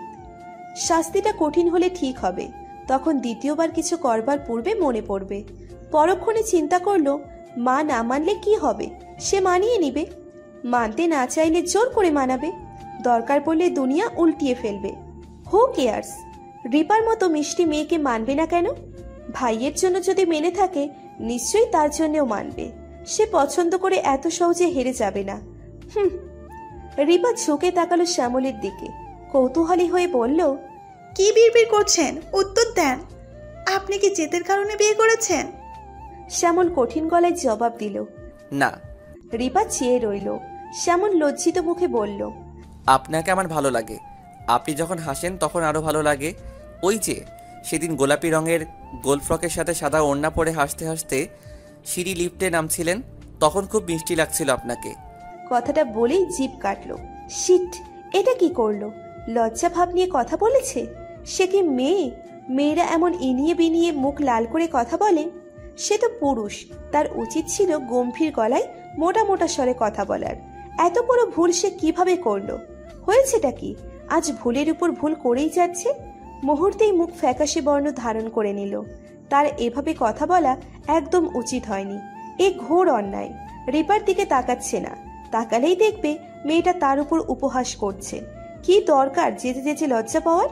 সে মাথা নিচু করে নিচের দিকে তাকিয়ে রইল। রিপা কোনো রকম রিয়াক্ট করলো না। তার মুখশ্রী দেখে বোঝবার জোরেই সে কি ভাবছে। শ্যামলের কথাকে গুরুত্ব না দিয়ে প্রশ্ন করল, আপনার লক্ষ্য কি? শ্যামল ভ্রু কুঁচকাল। সে বুঝতে পারছে না রিপা কি বলছে। তার আবার কিসের লক্ষ্য?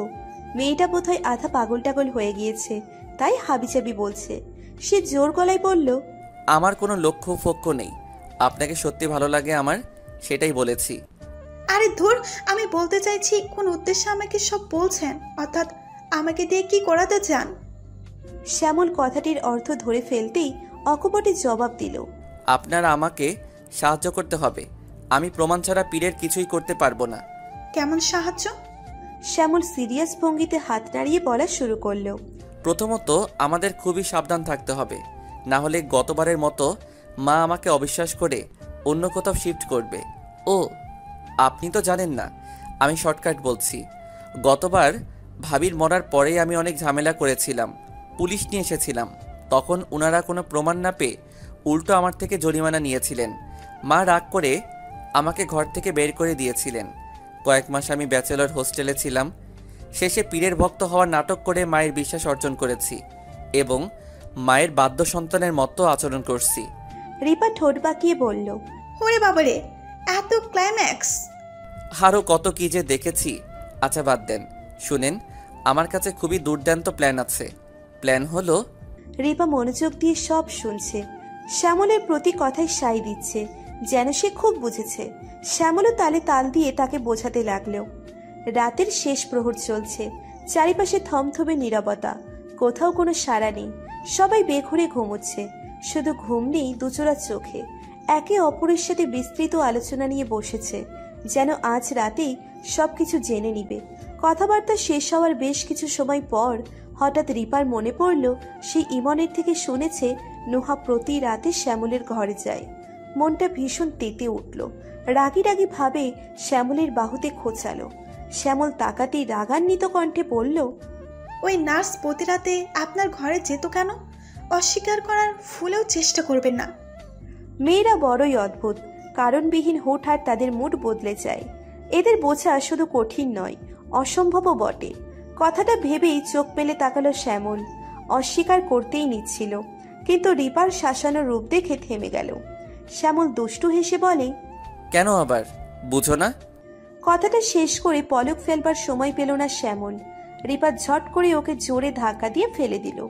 গলায় এক হাত দিয়ে চেপে বলল, ঢং করছেন? ঢং? মজার ছলে বললেও আমার কেন মনে হচ্ছে এমন কিছুই হয়েছে। শ্যামল হাত সরিয়ে কাঁচতে লাগলো। কাঁচতে কাঁচতে থেমে বলল, আরে ও আসতো, আমি কি যেতাম নাকি? আমি তো বারণ করতাম, কিন্তু সে আমাকে ইমপ্রেস করতে আসতো। তো আপনিও নাচতে নাচতে গলায় ঝুলে যেতেন? না না, বকাঝকা করে বের করে দিতাম। এরপরেও বেহায়ের মতো প্রতিদিন আসতো। কসম, আমাদের ভেতর তেমন কোনো রিলেশন নেই, বিলিভ মি। আমার দাদি বলে পুরুষ আর বিড়াল এই দুই জিনিসকে বিশ্বাস না করতে, কারণ এরা যেখানে সেখানে মুখ দেয়। রিপার ভ্রু নাচানো কথায় বেকায়দায় পড়ে গেল শ্যামল। এখন কিভাবে বিশ্বাস করাবে সে সত্যিই নুহার সাথে কিছু করেনি? মনে মনে আল্লাহকে ডাকলো তাকে সাহায্য করতে। এজন্যই চালাক বউ বিয়ে করতে নেই। বউ হবে সাদাসিধে গাধার মতো, তাকে যেভাবে বলবে সেভাবেই চলবে। তাহলে সংসারে অশান্তি, জ্বালা যন্ত্রণা এসব দেখা দিবে না। শ্যামল বড্ড ভুল করেছে। তার উচিত ছিল সাদা সুন্দর গোলগাল আর কাণ্ডজ্ঞানবিহীন মেয়েকে বিয়ে করা, তাহলে তার সংসার স্বর্গ হতো। শ্যামল নিষ্পাপ বাচ্চাদের মতো মুখ বানিয়ে রিপার পানি চেয়ে রইল। রিপা তার কাছের থেকে সরতে সরতে বলল, সময় শেষ হয়নি, এখনো অনেক সময় রয়েছে। কখনো যদি কানে আসে আপনাদের মধ্যে কিছু ছিল, মনে রাখবেন সেদিন আপনার জীবনের শেষ দিন করে ছাড়বো। সাবধান করে দিলাম, ভালো হয়ে যান। শ্যামল ফোঁস করে নিঃশ্বাস ছাড়ল। তার মনে হচ্ছে এতক্ষণ তার মাথার উপর বস্তা, না বস্তার পুরো গোডাউন ছিল। স্বস্তির নিঃশ্বাস পেলে সোজা হয়ে বসল। আপাতত সবকিছু ঠিক হয়েছে। নিজেকে ধাতস্থ করে শাসালো নুহা থেকে তাকে দূরে থাকতে হবে। শুধু দূরে নয়, মহা দূরে, না হলে কখন কোন কেলেঙ্কারি ঘটবে কে জানে। মেয়েরা হলো অ্যাটম বোম, এরা তুচ্ছ কারণেও ফেটে যায়। পুরুষদের খুবই সাবধানে থাকতে হবে, না হলে পলকেই ছারখার হয়ে যাবে ভেবেই লম্বা নিঃশ্বাস ফেলল শ্যামল। চৈত্র মাস, চারপাশে রোদের উত্তাপে গরম হয়ে আছে। ঘর থেকে পা ফেলতেই মনে হচ্ছে চামড়া জ্বলে যাচ্ছে। এই অতিরিক্ত গরমের কারণ কি? চারিদিকে গাছপালা কেটে ফেলায় এত গরম পড়ছে, নাকি জ্বালানি হতে নির্গত কার্বন মনোঅক্সাইডের প্রভাবে? শ্যামল ভ্রু কুঁচকে ভাবছে। তার ভাবনা চিন্তার পরিসর বিস্তৃত। তার সব কিছুতে যুক্তি লাগে। যুক্তি না থাকলে সে ওই জিনিস নিয়ে ভাববে না। কাঠফাটা গরমের মধ্যে মাজারের বাহিরে বসে থাকতে বড্ড বিরক্ত হচ্ছে শ্যামল।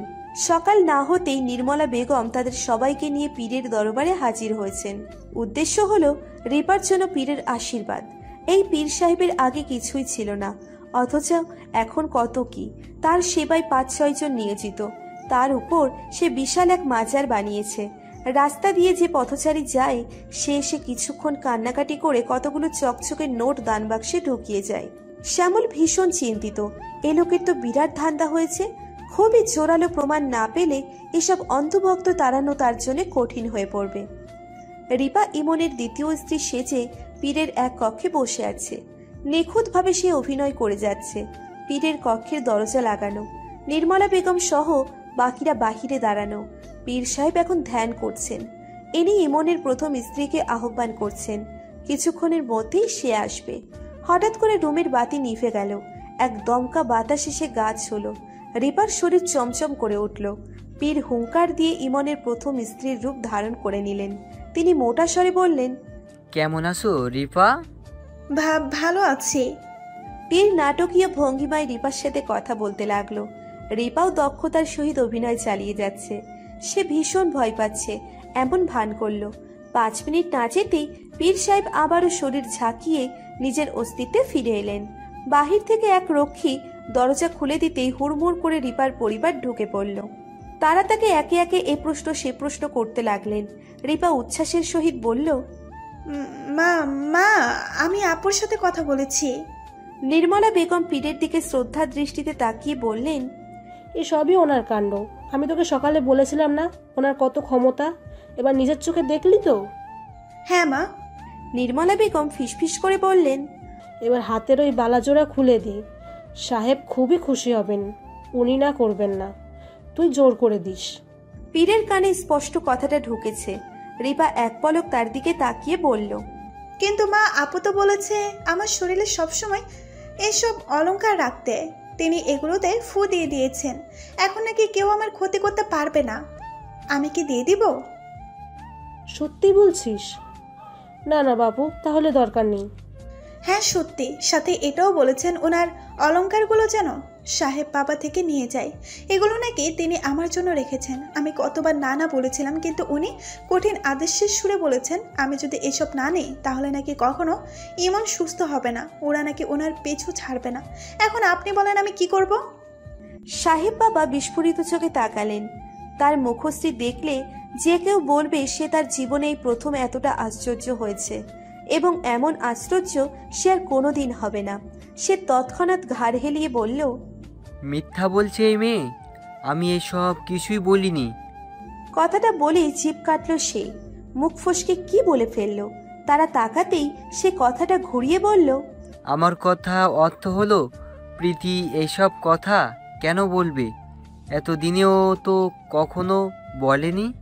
রিপা বলে, এতদিন বলেনি, আজ বলেছে। আপনি না দিলে আমার কি? এমন সুস্থ হবে না, এতটুকুই তো। আচ্ছা এটা বলেন তো, আপনি কিভাবে জানলেন মিথ্যে?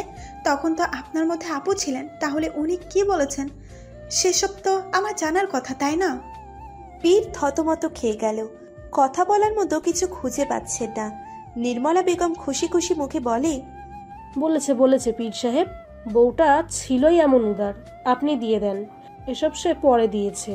এগুলো পড়লে আমার ছেলের মঙ্গল হবে। সে দ্রুতই সুস্থ হয়ে উঠবে। সাহেব বাবা ক্ষুব্ধ দৃষ্টিতে তাকালেন রিপার দিকে। তার দৃষ্টি দেখে রিপার মনে হলো লোকটা তাকে একা পেলে না চিবিয়ে গিলে খাবে। রিপা না দেখার মতো নির্মলা বেগমের সাথে বানিয়ে বানিয়ে এটা সেরে বলতে লাগলো। পীর যা বলেছিল তার একটা শব্দও বলল না।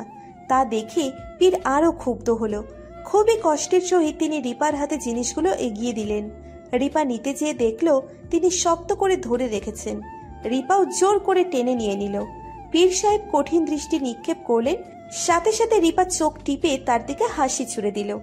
সূর্যের প্রখর তাপে উত্তপ্ত পৃথিবী, ঝলসে যাচ্ছে গাছগাছালির পাতালতা, পিচ ঢালা রাস্তাঘাট আগুনের ন্যায় গরম, পা ছোঁয়ানো যাচ্ছে না, দূর দূরান্তে বাতাসের কোনো লেশ দেখা যাচ্ছে না। ইতিমধ্যে গরমে আঁচ সিদ্ধ হয়ে গিয়েছে শ্যামল। সে ভীষণ হতাশ প্রকৃতির উপর। এত গরম কেন? তার জন্য একটু শীতল হলে কি হতো? এদিকে বারবার তৃষ্ণা পাচ্ছে। এতবার অন্যের কাছ থেকে পানির বোতল নিয়ে খাওয়াটা তার নিকট বেমানান লাগছে। সে ঠিক করেছে আর একবার পিপাসা পেলে বোতলটা আর দিবে না, সোজা গলায় ঝুলিয়ে নিবে। তাহলে আর খুঁজতে হবে না, ফটাফট খেয়ে নিবে। সাহেব বাবার বাড়ি থেকে বেশ খানিক পথ হাঁটতে হয়। ওইটুকু কাঁচা পথে গাড়ি চলে না, সেজন্য সবাই হেঁটে আসছে। শ্যামলের ধারণা হচ্ছে বাকিরা হাঁটছে কম, গল্পগুজব করে হেলে দুলে পড়ছে বেশি। মেয়ে মানুষ মানেই কথাবার্তা। সে হিসেব করেছে এটুকু পথে কম না হলে 1000টা কথা বলেছে। শ্যামল ভেবে পায় না এত কথা কই থেকে আসে। গরমে পাগল হয়ে যাচ্ছে সে।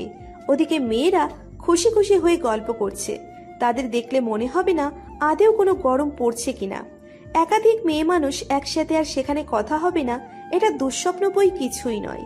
শ্যামল দীর্ঘশ্বাস ফেলে ওদের তাড়া দিয়ে হাঁটতে লাগলো। বাড়িতে আসার পর ইমনের বউয়ের গয়নাকাটি দেখে হতবাক হয়ে গেল শ্যামল। বারবার হাত বুলিয়ে দেখতে লাগলো সে। এসব স্বপ্ন টপ্ন নয় তো? তার আবার দিনের স্বপ্ন দেখার অভ্যেস আছে। কিছুক্ষণ ফ্যাল ফ্যাল দৃষ্টিতে চেয়ে থেকে রিপাকে প্রশ্ন করে, এসব কই পেলে? রিপা মুচকে হাসলো, কিছু বলল না। সে পণ করে নিয়েছে কিছু বলবে না। পীরের দরবার থেকে বেরোনোর পর সে কতবার চেষ্টা করলো এই সংবাদ শ্যামলকে শোনাতে, কিন্তু শ্যামল শুনল কই। সে তো রেগেছিল। রিপাকে পীরের ভক্তের মতো কাণ্ড করতে দেখে সে ঘুরে গিয়েছিল। বারবার তাকে ইশারায় বোঝালো যে এসব সত্য নয়। রিপা বুঝেও না বোঝার মতো রইল। পরে শেষে সে রেগে বলতেই রিপা তাকে উল্টে ঝাড়ি দিয়ে দেয়। তখন থেকেই শ্যামলের রাগ রিপার উপর। আবার পুরো রাস্তায় পীরের গুণগান গাইতে গাইতে এসেছিল রিপা, যাতে সে পীর আর তার শাশুড়ির বিশ্বস্ত হতে পারে। কিন্তু শ্যামল তার এমন বিহেভ দেখে উল্টো ধারণা করে নিয়েছিল। সে থেকেই দুজনের ভিতর মনোমালিন্য চলছে। আশ্চর্য, এমন সঙ্গ হয়ে আছো কেন বলো তো? এসব কই পেলেন? এগুলো আমার ভাবির। প্রথমে ঠিক করেন আমাকে কি বলবেন। একবার আপনি বলছেন, আরেকবার তুমি বলছেন। শ্যামল থতমত খেলো। আসলে সে কনফিউজড, কোনটা বলবে ঠিক করে পায় না। তাড়াহুড়োই তুমি চলে আসে, আবার যখন ঠিকঠাক কথা বলে তখন আপনি বলে। শ্যামল স্বাভাবিক ভঙ্গিমায় বলল, আপনি বলুন কি বলবো। তুমি করেই বলেন। আপনি আমার অনেক বড়, আপনি শুনতে কেমন অড লাগে। তুমি কি বয়সের গ্যাপ বোঝাতে চাইছো? আশ্চর্য, আমি সেটা কেন বোঝাতে যাব? আমি শুধু বলেছি আমাকে আপনি ডাকলে অস্বস্তি লাগে। শ্যামল কথা বলল না। সে অন্যদিকে তাকিয়ে আছে। রিপা কি বলবে বুঝতে পারছে না। তার কথার এমন অর্থ কেউ ধারণা করবে এটা সে নিজেই ভাবেনি। তার মনে এমন কিছুই ছিল না, শুধুমাত্র কথার স্বার্থে বলেছে। লোকটার এমন অভিমানী রূপ মেনে নিতে পারল না সে। নিজের মনের মধ্যে খচখচ শুরু হয়ে গেল। মন বলছে তার এমন বলা উচিত হয়নি, কিন্তু সে তো এমন কোনো ধারণা থেকে বলেনি। রিপা এক পলক বাহিরে উকি দিয়ে দরজাটা ভিড়িয়ে দিল। শ্যামলের পাশে বসে নরম কণ্ঠে বলল, আপনি শুধু শুধু রাগ করছেন। এখানে রাগ করার কোনো বিষয় নেই। স্বামীরা তো স্ত্রীদের থেকে বয়সে বড়ই হয়। আপনি আমার আম্মু আর আব্বুকে দেখেন, ওনাদের বয়সের কত পার্থক্য। আশেপাশে দেখেন সবার একই জিনিস দেখতে পাবেন। উল্টো আমি এমন বললে লোকে আমাকে নিয়ে হাসাহাসি করবে, কারণ এটা স্বাভাবিক সচরাচর বিষয়। সত্যি আমি এমন কিছুই মিন করিনি। রিপা করুণ মুখে তাকিয়ে রইল। লোকটার মতিগতি কিছুই বুঝতে পারছে না, কেমন এক দৃষ্টিতে তাকিয়ে আছে। সে ধীর কণ্ঠে বলে, আচ্ছা সরি, আর এমন বলবো না। শ্যামলের মন গলল। সে রিপার হাত দুটো নামিয়ে বলল, সরি বলতে হবে না, আমি রাগ করিনি। রিপা একটুখানি হাসল। স্বামীর সাথে সংসার করা খুবই সহজ, কিন্তু মানুষ তা সহজ হিসেবে নেয় না। তারা জটিল থেকে জটিল করে ফেলে। তার মা আর বাবার যখন কোনো কারণে মনোমালিন্য হয়, তখন তারা একে অপরের সাথে দীর্ঘ সময় কথা বলে না। কেউ বিষয়টাকে মিটিয়ে নেয় না। তারা 3 বোন, কেউ মা আবার কেউ বাবাকে বলে কথা বলে নিতে। তখন তাদের হাজারো অভিযোগ বেরিয়ে আসে। কেউই কারো নিকট ছোট হতে চায় না। তারা মা বাবার ধারণা সরি বলা মানে ছোট হওয়া, ইজ্জত চলে যাওয়া, ইগো হার্ট হওয়া। সেজন্যই দীর্ঘ সময় তাদের মনোমালিন্য এবং সংসারে অশান্তি চলে। রিপা এসব ভাবে না। অপরপক্ষ ক্ষমা চাইবে না বলে কি সেও চাইবে না? তাহলে তো কারোরই চাওয়া হবে না, উল্টো সম্পর্কের দূরত্ব বাড়বে। আজ সে আগ বাড়িয়ে ঝামেলা মিটিয়ে নিয়েছে, কাল দেখা যাবে তার স্বামী মিটিয়ে নেবে। একেই তো বলে সংসার। রিপার ভাবনা চিন্তায় ব্যাঘাত ঘটে শ্যামলের বারংবার করা প্রশ্নে। শ্যামল উৎসুক হয়ে প্রশ্ন করছে গয়নাগাটির ব্যাপারে। রিপা খানিক হেসে সেখানে ঘটে যাওয়া ঘটনা বর্ণনা করল। সব শুনে শ্যামল হাসতে হাসতে গড়াগড়ি খাচ্ছে। ও মাই গড, সিরিয়াসলি রূপু, তুমি এমন কাণ্ড করেছো? তুমি দেখি আমার ধারণার এক ধাপ আগে। রূপু ডাক শুনতেই শরীর শীতল হয়ে উঠল রিপার। সে হাসি থামিয়ে দেয়। এই ডাকটা খুবই পুরনো। দাদাজান ছাড়া কেউ তাকে এ নামে ডাকেনি কখনো। আজ শ্যামলের হঠাৎ বলায় তার ভেতর কিছুটা নড়ে বড়ে উঠল। শ্যামল ভ্রু কুঁচকে তাকে ইশারায় প্রশ্ন করল, কি হয়েছে? রিপা মাথা নাড়িয়ে বলল, কিছু না। শ্যামল পাত্তা না দিয়ে হাসতে লাগলো। নির্মলা বেগম আয়নার সামনে দাঁড়িয়ে তৈরি হচ্ছেন। মুখ দেখে বোঝা যাচ্ছে তিনি বেজায় খুশি। খুশি হবার কথা নয় কি? আজ এত বড় এক কাণ্ড ঘটেছে। মনে মনে রিপার উপর ভীষণ গর্ব করলেন। যাক, তিনি ভুল মেয়ে আনেননি। গত 1 বছরে এতটা খুশি তাকে আর কেউ দেখেনি। তিনি ঠিক করেছেন ভালোই ভালোই ছেলেটা সুস্থ হয়ে গেলে রিপার মা বাবার কাছে যেয়ে সবটা বলে ঠিক করে নেবেন। আজ গেলে এসব কিছু বলবেন না, শ্যামলের বউ বলেই পরিচয় করাবেন। রিপাকে নিয়েও টেনশন নেই, মেয়েটা সব মেনে নিয়েছে, বরঞ্চ রিপাকে আরো খুশি দেখাচ্ছে। শ্যামলের প্রতি রিপার রাগ দেখেছেন। তার ধারণা রিপার বাবা চাইলেই রিপা শ্যামলকে মানবে না।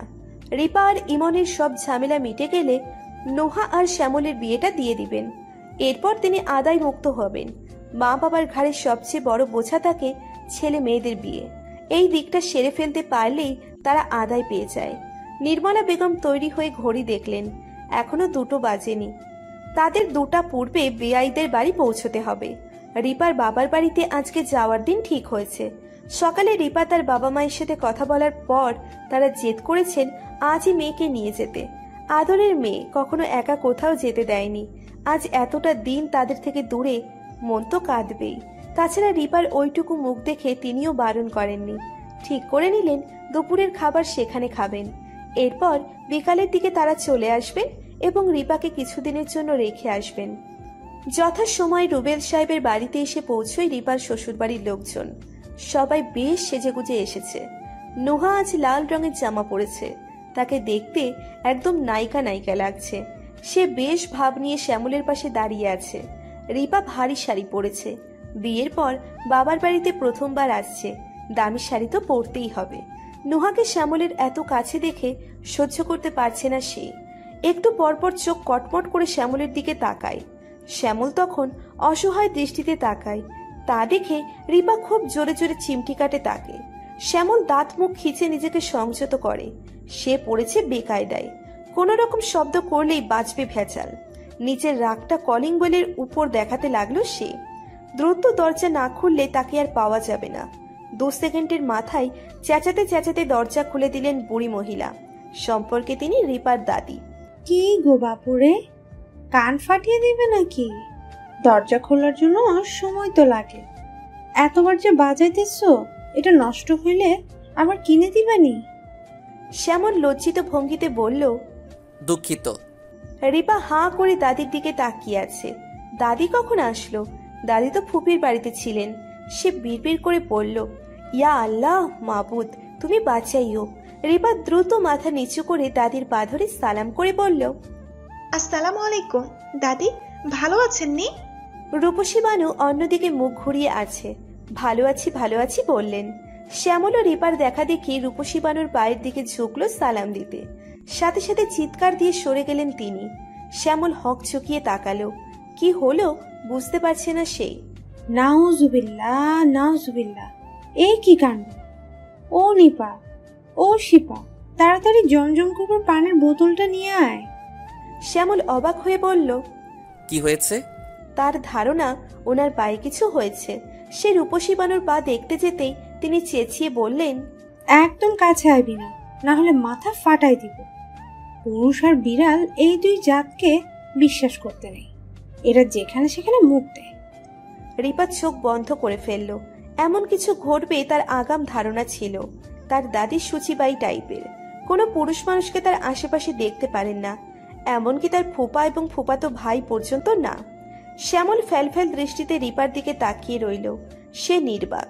বুড়ো বেটি তাকে এমন কিছু বলবে এর জন্য মোটেও প্রস্তুত ছিল না। রিপা চোখ বন্ধ করে ফেলল। এমন কিছু ঘটবে তার আগাম ধারণা ছিল।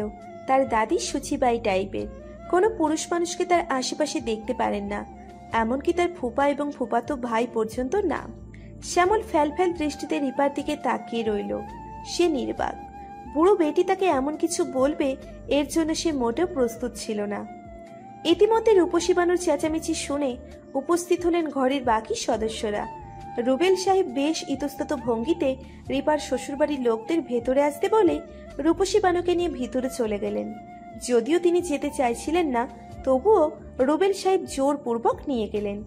রিপা মিনমিনে গলায় বলল, ভেতরে আসেন। বাকিদের এখনো হতভম্ব ভাব কাটেনি। কয়েক সেকেন্ডের মধ্যে কি হয়ে গেল তারা সেটা বোঝার চেষ্টায় রয়েছে। রিপার মা বিষয়টা সামলে দিয়ে হাসি মুখে ওনাদের ভিতরে আসতে বললেন। তারাও মেকি হেসে ভেতরে প্রবেশ করলো। শ্যামল এখনো ভ্যাবাচাকা খেয়ে আছে। নুহাও বেশ রেগে আছে। ঘরের মধ্যে বেশ জায়গা জুড়ে বাদামি রঙের সোফা সেট রাখা। এটা নিপার পছন্দের। ঘরের বেশিরভাগ আসবাবপত্রই তাদের 3 বোনের পছন্দের। তারা তাদের পছন্দের জিনিসেরও খুব কদর করে। যার যার জিনিস সে সামলায়। তাই তো ঘরের প্রতিটা জিনিস চকচক করছে। মধ্যবিত্তদের টানাপোড়েনের সংসারে সবসময় শৌখিন জিনিসের দেখা মেলে। নির্মলা বেগম বেশ খুঁটিয়ে খুঁটিয়ে সব দেখছেন। অন্যরা কান সজাগ করে রূপসী বানুর চেঁচামেচি শুনছেন। তাকে রুমে নেওয়ার পর থেকেই তিনি চেঁচিয়ে যাচ্ছেন। নিপা, শিপা, মেকি হেসে তাদের এন্টারটেইন করার চেষ্টা করছে। রিপার মা এক ট্রে শরবত আর পিঠা নিয়ে এসেছেন। মেহমানদের প্রথমেই কিভাবে ভাত খেতে বসিয়ে দিবেন, তাই এই হালকা পাতলার নাস্তার ব্যবস্থা করেছেন। তাছাড়া মেয়ের শ্বশুরবাড়ির লোকজন বলে কথা, রিপাও মাকে সাহায্য করছে এটা সেটা এগিয়ে দিতে। রুবেল সাহেব বেশ ব্যস্ত গলায় মাকে থামানোর চেষ্টা করছে। রূপসী বানু থেমে থাকার পাত্র নয়। তিনি খোঁটাতে লাগলেন রিপার বিয়ে নিয়ে। রিপার বিয়ের সময় বড় গাড়ি চলছিল না, তাই তিনিও আসতে পারেননি। তাই বলে কি তার জন্য অপেক্ষা করা যায় না? কিভাবে দাদিকে রেখে নাতনির বিয়ে দিয়ে দিলেন? রূপসী বানুর স্বভাব খুবই একরোখা। কোনো বিষয় নিয়ে কথা উঠলে তিনি তার 1 মাস আগের পুরনো কথা নিয়েও ভেজাল শুরু করে দেন। বাড়িতে আসার পর তো 3 দিনেও থামেননি। রূপসী বানু ফোরন কেটে বললেন, হ্যাঁ থামতে তো বলবি, আমি এখন বুড়ো হয়ে গিয়েছি। মেয়ের বিয়েতে পর্যন্ত আমাকে নিমন্ত্রণ করিসনি। খা তোরা, শান্তিতে থাক। 10 মাস 10 দিন আমি কুমির পেটে ধরেছি, থাকবো না আর, চলে যাব। এক্ষুনি দিয়ে আমায়। কথাটি বলেই তিনি ড্রয়িং রুমে গিয়ে হাঁটা দিলেন। রুবেল জানে মা ঘরের বাহিরেও পা দিবেন না, শুধু শুধু যে রিপার শ্বশুরবাড়ির লোকজনের সাথে ঝামেলা পাকাবেন। সে দৌড়তে লাগলো মাকে আটকে রাখতে। রূপসী বানু আঁচল দিয়ে চোখের জল মুছতেছেন আর ঠোঁটে হাসি ফোটাচ্ছেন। তিনি পৌঁছবার পূর্বেই কলিং বেল বেজে উঠল। রিপা দরজা খুলতেই দেখল ময়নার মা। ময়নার মা হলো কাজের লোক। তার খুব ভালো একটা নাম আছে, আখি, অথচ তাকে সবাই ময়নার মা বলে ডাকে। সে এই কলোনিতে বেশ পরিচিত। তাকে ফোন দিয়ে খোঁজ করতে হয়। হাতের পুটলিটা অন্য হাত বদল করে ভেতরে ঢুকতেই দেখল রূপসী বানু এদিকে আসছে। সে তৎক্ষণাৎ বাহিরে চলে গেল। হন্ততন্ত হয়ে প্রশ্ন করল, তোর দাদি কবে আইলো? রেপা মুখ ভার করে বলে, জানি না, আমিও আজ দেখলাম। ময়নার মা নিজেকে আড়াল করে বলে, আমি যাইতেছি, তোরে মারে বলিস পাশের বাড়ি বেড়ে অসুস্থ, তার বাসায় আসি। আর শোন, দাদিরে বলিস না আমি আইসি, যে না হলে সে হুদাই তার এটা সেটা খুঁজা পাবে না। রিপা হতাশ গলায় বলল, আচ্ছা।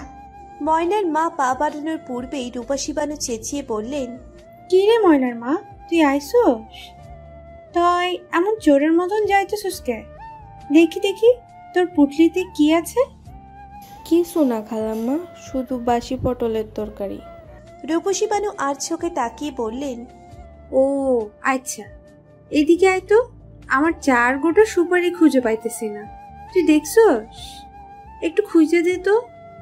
ময়নার মা চোখ বন্ধ করে ফেলল। এ নতুন না, একটু পর শুনবে বুড়ির 2টা পান পাচ্ছে না, তারপর শুনবে কিসের বোতল নাই, আরো আরো কত কিছু শুনবে। বড্ড আফসোস লাগছে।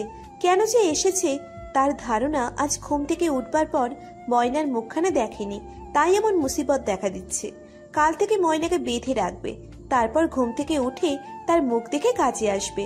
রিপার মায়ের বারবার ফোন কল আর আকুতি না শুনলে সে আজ আসতো না। ঘুণাক্ষরে যদি টের পেত রূপসী বানু এসেছেন, তাহলে সে আজ কেন আগামী 2-3 দিনেও এই ত্রিসীমানায় পা রাখত না। ময়নার মা যদি এখন ভেতরে না আসে, তাহলে কয়েক ঘন্টার মতো রটে যাবে সে রূপসী বানুর জিনিসপত্র চুরি করে নিয়ে ভেগেছে। তাই অগত্যা ইচ্ছে না থাকা সত্ত্বেও ভেতরে ঢুকতে হলো তাকে। রূপসী বানু বলেন, বুঝলি ময়নার মা, মানুষ বুড়ো হয়ে গেলে তার দাম থাকে না। পেটের ছেলেটাও আপন নয় রে, তাই তো নাতনিটারে বিয়ে দিছে আমারে না জানায়া। ময়নার মা চুপ করে রইল। তিনি আবারও বলেন, দেখ দেখ, ছেলে আর ছেলের বউ আজকে দুনিয়াটা রান্না করছে মায়ের শ্বশুর বাড়ির লোকদের খাওয়াইতে, আর আপন মারে প্রতিদিন লবণ দিয়া ভাত দিছে। কারে কমো এসব দুঃখ? রূপসী বানুর কথা মিথ্যা নয়। সে গত 2 দিন লবণ আর পানি দিয়ে ভাত কচলে খেয়েছেন। পেটে গন্ডগোল দেখা দিয়েছে, সেজন্যই এমন খাবার খেয়েছেন। এটা তার স্বাস্থ্যের জন্যই ভালো। সে নিজেই খেয়েছিল। সুস্থ থাকলে তো আলবাত তাকে মাছ, মাংস, ডিম এসব দিতেন। বর্ষার ঘরে বসে সার্কাজমের মতো এসব দেখছে শ্যামলের পরিবার। তাদের মধ্যে হালকা পাতলা খারাপ লাগা দেখা দিয়েছে। ধারণা করছেন সত্যি সত্যি বোধহয় রূপসী বানুর সাথে এমন করা হয়, তাকে কষ্ট দেওয়া হয়। নির্মলা বেগম উঠে রিপার মায়ের হাত ধরে বলেন, বেআইন, এসব ঠিক নয়। ওনার বয়স হয়েছে বলে কি এসব করবেন? উনি আপনার শাশুড়ি। আর যদি আপনার মেয়ের সাথেও তার ছেলের বউ এমন করে, তাহলে আপনার কেমন লাগতো? এমন কিছু মোটেও আশা করিনি। রিপার মায়ের দিকে তাকালে যে কেউ বলবে তিনি আকাশ থেকে পড়েছেন। মুখ ফুটে কিছু বলবার পূর্বেই রূপসী বানু বলেন, আপনি আমার জন্য কষ্ট পায়েন না, এসব অভ্যাস হয়ে গেছে। আমার তো আপনারে নিয়ে টেনশন হইতেছে। নাতনিটা না জানি আপনার লগেও এমন না করে, একটু সাবধানে থাকেন। নির্মলা বেগম চুপসে গেলেন। তার মনে নানা রকম সংখ্যা দেখা দিতে লাগলো। তিনি এক পলক রিপার দিকে চাইলেন, মনকে ঝাড়া দিয়ে বলেন, ছি, এসব কি ভাবছেন? রিপা এমন কিছুতেই করবে না। রুবেল মায়ের পাশে দাঁড়িয়ে ফিসফিস করে বলে, মা, এসব কি বলছো? রিপা তোমার নাতনি। ঠিকই কইছি। আমারে ফালাইয়া যে বিয়ে দিছস, তখন মনে ছিল না হে আমার নাতিন? রুবেলের ইচ্ছে করলো নিজের গালেই নিজে চড় দিতে। তার জীবনের জন্য আক্কেল হয়ে গিয়েছে। সে জীবনেও তার মাকে রেখে ঘরের সামনে মিলাদও করবে না। নিজেদের দুর্নাম পর্যন্ত ঠিক আছে, কিন্তু কিছুক্ষণ পর দেখা দিবে মায়ের কানের চিরুনি পাওয়া যাচ্ছে না, সুপুরির চ পাওয়া যাচ্ছে না, পানদানি পাওয়া যাচ্ছে না, এমনকি মায়ের বাথরুমের ছেঁড়া জুতোটা পর্যন্ত পাওয়া যাচ্ছে না। তখন কি করবে? রুবেল বেশ চিন্তিত হয়ে ওনাদের সামনে বসলেন। নির্মলা বেগম পরিস্থিতি স্বাভাবিক করতে হালকা হাসলেন। এরপর নানা রকম কথা বলতে লাগলেন যে কেন ফিরা করতে পারেননি। রুবেল সাহেবও বিনীত ভঙ্গিতে সেসব শুনে নিলেন। নির্মলার খুবই খারাপ লাগছিল মিথ্যে কথাগুলো বলতে। সে মনে মনে ঠিক করেছে যতগুলো মিথ্যা বলেছে ততগুলো মিথ্যার বদলে ফকিরদের একবেলা খাইয়ে দিবেন। খাবার টেবিলে সবার আগে বসেছেন রূপসী বানু, অথচ এখনো প্লেট, জগ, মগও আনা হয়নি। তবুও তিনি হাত পা মেলে খেতে বসেছেন। রিপার মা হোসেনারা ধীরে ধীরে সব নিয়ে আসতে লাগলো। রূপসী বানু বলে, শরীরটা একটু নাড়াও বউ, আর কতক্ষণ তা করে বসিয়ে রাখবে? এমনি মেয়ের বাড়ির লোকদের দাওয়াত করায়। যাও তাড়াতাড়ি সব নিয়ে আসো। হোসেনারা বলে, জি আম্মা, গরম করতে সময় লেগেছিল। রূপসী বানু বাম দিকে মুখ ঘুরিয়ে নিলেন। বউটারে ভালো মনে করতেন, সারাক্ষণ আম্মা আম্মা কইরা জান দিত, আর এখন দেখো তাকে না জানিয়ে নাতনির বিয়ে দিয়ে দিল। রূপসী বানু বিষয়টাকে খুবই ব্যথিত।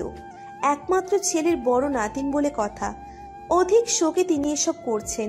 হোসেনারা বা রুবেল কেউ কিছু বলছে না। তারা বোঝাতে বোঝাতে ক্লান্ত যে তখন বাস চলে নাই, তাই তাকে আনতে পারে নাই। রূপসী বানু সেটা বুঝতে নারাজ, তাই তারা হাল ছেড়ে দিয়েছেন। বয়স হয়েছে, এ সময় সবাই এমনই করে। শেষ বয়সে বৃদ্ধরা এক কথা নিয়েই ঘ্যান ঘ্যান প্যান প্যান করে। হোসেনারা ব্যস্ত ভঙ্গিতে খাবার নিয়ে আসতে লাগলেন। খাবার দ্রুত রেডি করে সবাইকে ডাকতে চলে গেল। রূপসী বানু চারিপাশে না তাকিয়ে খাওয়া শুরু করে দিলেন। বউটার গরুর মাংস রান্না বেশ লাগে, কেমন ঝোল ঝোল মাখা মাখা হয়। আবার মুরগিটাও তো ভালো পারে না। তিনি বেশ আয়েসি ভঙ্গিতে খেতে লাগলেন। সবাই আস্তে আস্তে তার প্লেটের অর্ধেক ভাত শেষ হয়ে গিয়েছে। রূপসী বানুকে খেতে দেখে রুবেল বড়ই লজ্জিত হলো। মা কয়েক সেকেন্ড অপেক্ষা করলে কি হতো। তিনি বিষয়টাকে এড়িয়ে সবাইকে বসার জন্য সম্বোধন করলেন। বসতে যেয়ে দেখা দেয় বিপত্তি। রূপসী বানুর এক পাশে একটা চেয়ার আর অপর পাশে দুইটা চেয়ার খালি রয়েছে। বড়রা সবাই আগেই বসে পড়েছে। শ্যামল তো রূপসী বানুর সাথে বসবে না, সেটা খুবই ভালোভাবে সে নিজেকে বুঝিয়ে নিয়েছে। প্রথমে কি কাণ্ড ঘটিয়েছে তার কি সেটা মনে নেই? খুবই ভালো করে মনে আছে। পাশে বসলে দেখা যাবে রূপসী বানু গোসল করতে চলে যাবেন, তাই সে ফটাফট রূপসী বানুর দুই পাশের চেয়ার বাদ দিয়ে অবশিষ্টটাতে বসেছেন। নোহাও ফট করে যেয়ে শ্যামলের পাশে বসে পড়ল। সাথে সাথে রূপসী বানু খাবার বন্ধ করে দিলেন। নোহার দিকে তীক্ষ্ণ চাহনিতে তাকালেন। মনে মনে ভাবল, এখানে তো নাতনিটার বসার কথা, অথচ তার ভাবি বসেছে, তাও নিজের অসুস্থ স্বামীর শাশুড়ির পাশে দিয়া। কিছু একটা গন্ডগোল মনে হচ্ছে। ইমনকে নির্মলা বেগম তার সাথে বসিয়েছেন। ছেলেকে খাইয়ে দিতে হয়, সে ঠিকমতো খেতে পারে না। রিপা এখন খাবে না বলে বসতে চাইল না, কিন্তু তার মা মানল না। জোর করে তাকেও বসিয়ে দিল রূপসী বানুর অপর পাশে। রিপা বসতেই রূপসী বানু তার প্লেটে ভাত দিতে লাগলেন। খুবই চাপা আওয়াজে বললেন, স্বামীর পাশে না বসে এই দিক দিয়ে বইলি কেন গাধি? আবার তার সাথে ধলা মাইয়া বসেছস? তোর কি কাণ্ড জ্ঞান নাই? জানোস না পুরুষ আর বিড়াল এই দুই যাত্রা বিশেষ করতে নেই, এরা যেখানে সেখানে মুখ দেয়। রিপা ফিসফিস করে বলে, আমি বসেছি নাকি? ভাবি প্রথমে বসে গিয়েছিলেন, এখন আমি ওনাকে কিভাবে উঠতে বলি? মুখ দিয়া কইবি কেন? তোর মুখে কি ঠাড়া পড়ছে? শুন, এখনই পাশে বইবি। আচ্ছা দাঁড়া, আমি ব্যবস্থা করতেছি। আরে দাদি শোনো তো। রূপসী বানু শুনলেন না, তিনি সোজা হয়ে বসে গেলেন। রিপাও চুপ করে গেল। কেউ দেখলে খুবই খারাপ বলবে। মজলিসে ফিসফিস করে কথা বলা ঠিক নয়। শুধু যে অনুচিত তা নয়, এটা বড় অপরাধও বটে। এমনটা রিপার বাবা বলে। রুবেল সাহেব এসব একদম পছন্দ করেন না। রূপসী বানু মাংসের বাটিটা নিয়ে নিচের পাতে আবারও নিলেন। বাটিটা টেবিলে না রেখে তিনি নোহাকে সাধলেন।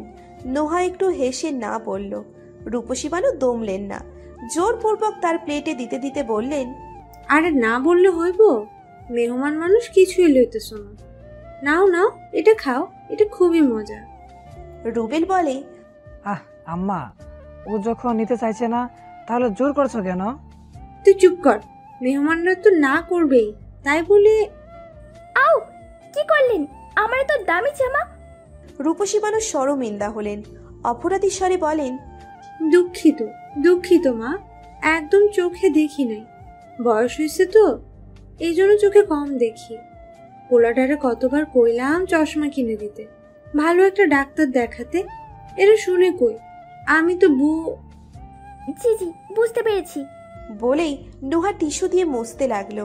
সে খুবই বিরক্ত, দাঁতে দাঁত চেপে রাগ সংবরণ করছে। একে তো জামা নষ্ট করে ফেলেছে, আবার পক পক শুরু করেছে।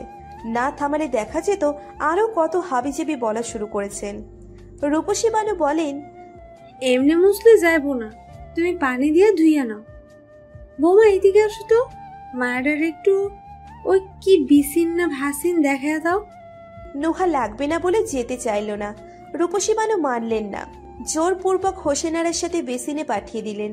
পুরো ব্যাপারটা নির্বাক হয়ে দেখছে রিপা। দাদির কাণ্ডতে সে মোটেও অবাক হয়নি। তার ধারণা দাদি পারে না এমন কিছুই নাই, শুধু পাশে বসেছে দেখে তাকে উঠিয়ে দিয়েছেন এবং আর খেতে দিবে না যে এও সে জানে। তার ইচ্ছে হচ্ছে যদি খুনাক্ষরেও টের পেত নুহা মেয়েটা তার স্বামীর পিছনে লাইন মারে, তখন যে কি করবে কে জানে। রূপসী বানু ইশারায় তাকে শ্যামলের পাশে আসতে বললেন। রিপা চারপাশের মানুষজন দেখিয়ে না বলল। রূপসী বানু রেগে গেলেন। মনে মনে রিপাকে খুবই কঠিন গালি দিলেন। রিপা আড়ষ্ট হয়ে বসে রইল। রূপসী বানু আবারও বাটি হাতে নিয়ে রিপাকে উদ্দেশ্য করে বললেন, ও মা গো, নাতিন জামাই দেখি কিছুই নিতেছে না। কি রে রূপা, তুই নিজে নিজে সব গিলতেছস? স্বামীর দিকে তো তাকাইতেছস না। এই নে জামাই রে দে, আমি দিতে গেলে পড়া যায়, নে তুই দে। সবাই খাওয়া বন্ধ করে রিপার দিকে তাকালো। রিপা হে হে করে মেকিয়ে হাসলো। দাদির দিকে দাঁত চেপে তাকিয়ে উঠে যেয়ে শ্যামলের পাশে বসলো। দাদির হাত থেকে বাটি নিয়ে একসাথে 3-4 চামচ তরকারি দিতে লাগলো। শ্যামল বলে, আর দিও না, এতগুলো খেতে পারবো না। রিপা ফিসফিস করে বলে, কেন? নটি বেটি পাশে নেই বলে ঢলাঢলি না করলে শান্তি লাগে না, তাই না? চুপচাপ খান বলছি। শ্যামল অসহায় দৃষ্টিতে খাবারের দিকে তাকিয়ে রইল। মন বড্ড কুগাইছে। কেন জানি মনে হচ্ছে নুহার পাশে বসার অপরাধে আজ তার সাথে কিছু ঘটতে চলেছে। খাওয়া বাদ দিয়ে একবার রিপার দিকে তাকাচ্ছে, আর একবার প্লেটের দিকে তাকাচ্ছে। ধরে নিয়েছে আজ দুদিক থেকেই বদ হজম হবে। নুহা জামা ছাড়তে ছাড়তে এসেই দেখল রিপা তার স্থানে বসে শ্যামলকে খাবার বেড়ে দিচ্ছে। অটোমেটিক সে দাঁড়িয়ে পড়ল। রূপসী বানু তাকে দেখে উঠে গেলেন। আরে মা, এসেছো? আমারে মাফ করে দিও, চোখে দেখি না তো। আচ্ছা, তুমি তো আর খাইবা না, তাই না? চলো চলো, তোমারে আমি একটা জিনিস দেখাবো, ওইটা দেখলে তোমার মন একদম খুশি হয়ে যাবে।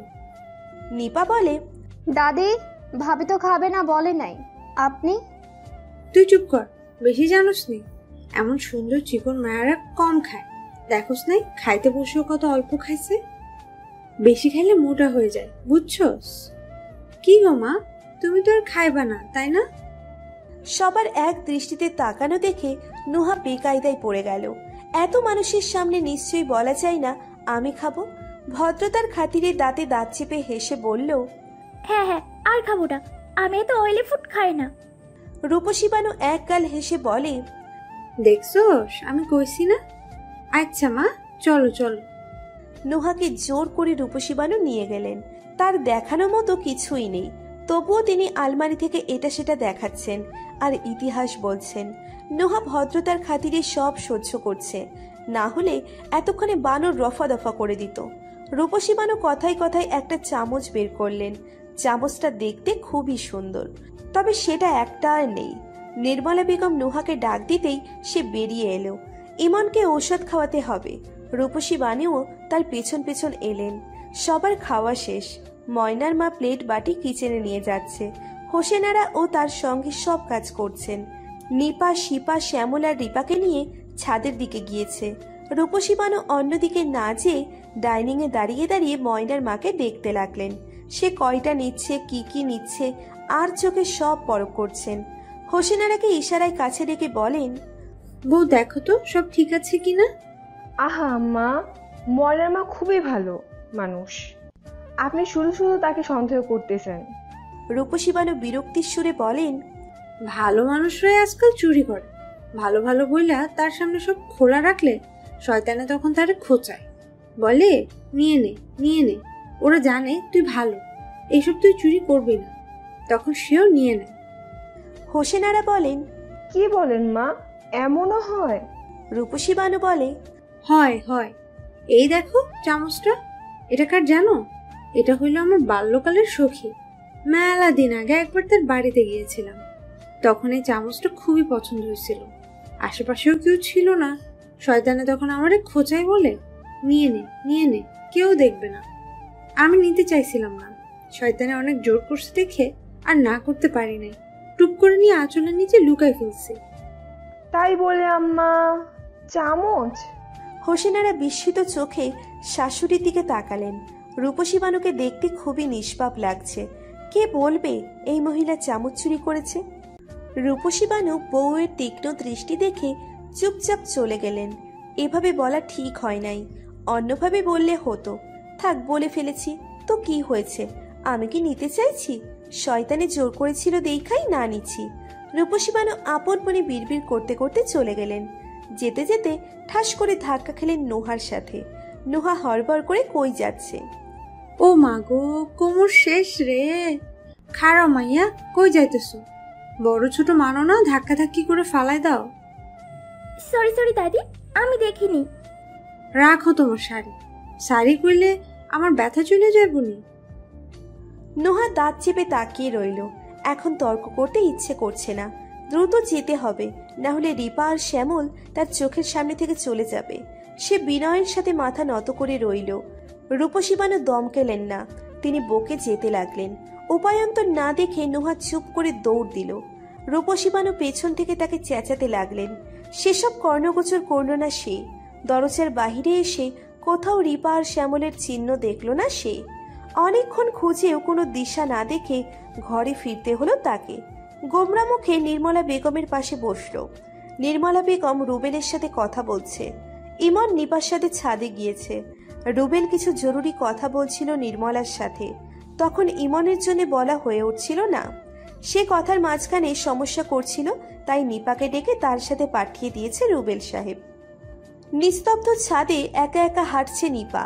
এই ভর দুপুরে মানুষের ভিড় হবারও কথা নয়। মৃদু বাতাসের ফলে ছাদের দড়িতে শুকোতে দেওয়া কাপড়গুলো এদিকে সেদিকে দুলছে। ইমন বারংবার সেই কাপড়গুলোর পিছন লুকোচুরি খেলছে। নিপা ব্যস্ত গলায় বলে, ইমন ভাই দাঁড়ান, ছাদের রেলিং নেই, আপনি পড়ে যাবেন তো। ইমন বোধহয় শুনল না। আপন মনে সে হাসছে আর খেলছে। হঠাৎ বেখেয়ালি ভাবে খেলতে যেয়ে পিছলে যায়। সাথে সাথে নিপা ধরে ফেলল। ইমন ভয়ে চোখ বড় বড় করে ফেলল। তাকে সোজা দাঁড় করিয়ে রাগান্বিত স্বরে বকা শুরু করলো নিপা। বেশ জোরে কণ্ঠে বলে, আপনি আস্ত একটা পাগল, এতবার বলেছি শুনেননি? এখন পড়ে মরে গেলে তো শান্তি হতেন। ইমন কাঁদো কাঁদো স্বরে বলে, আমি থাকবো না, সবাই আমাকে শুধু বকে আর মারে। আমি চলে যাব, সরুন, আমি চলে যাব। নিপা শান্ত হলো, বড় বড় করে নিঃশ্বাস ফেলল। ইমন তো আসলেই পাগল, একদম উচিত হয়নি এভাবে বলা। মনে মনে বেশ অপরাধ বোধ করলো। নিপা সুর পাল্টিয়ে মিষ্টি সুরে বলে, আপনি যদি আমার কথা শুনতেন তাহলে কি বকতাম? আচ্ছা বাদ দেন, বলেন তো আপনাকে আর কে কে বকে? ইমন হড়বড় করে বলে, সবাই, মা, ভাই, নুহাপু, শুধু ভাবি ডল কিছু বলে না। জানো, সে আমার কথা শুনে। Barbie doll? বারবি ডল কে? আর নুহা আপু তো আপনার বউ, আপনি আপু কেন রাখছেন? ইমন প্রশ্নবোধক দৃষ্টিতে তাকিয়ে রইল। কিছুই বুঝতে পারছে না। বউ শব্দটা বোধহয় সে এর আগে শোনেনি। এমন গোলাটি কথাবার্তা বলল, যার আগাগোড়া নিবার বোধাগম্য হলো না। কিছুক্ষণ বাদে কথার দীর্ঘ ইতি টেনে নিচে নেমে আসলো দুজনে। বিকালের শেষ দিক, রঙিন আকাশ কালো দেখাচ্ছে। সম্ভবত ঝড় বৃষ্টি হবে। নির্মলা বেগম তৈরি হয়ে গিয়েছেন যাবার উদ্দেশ্যে। রিপাকে রেখে যাবেন। সপ্তাহ 10 দিন পর নিতে আসবেন। রুবেল সাহেব ভারী খুশি হলেন। বিয়ের পর মেয়েরা বাড়িতে ফিরলে বোধ হয় সবচেয়ে বেশি খুশি বাবারাই হয়। রিপা রুমের কোণে শুয়ে আছে। তার সাথে রূপসী বানু বসে বসে পান চিবুচ্ছেন।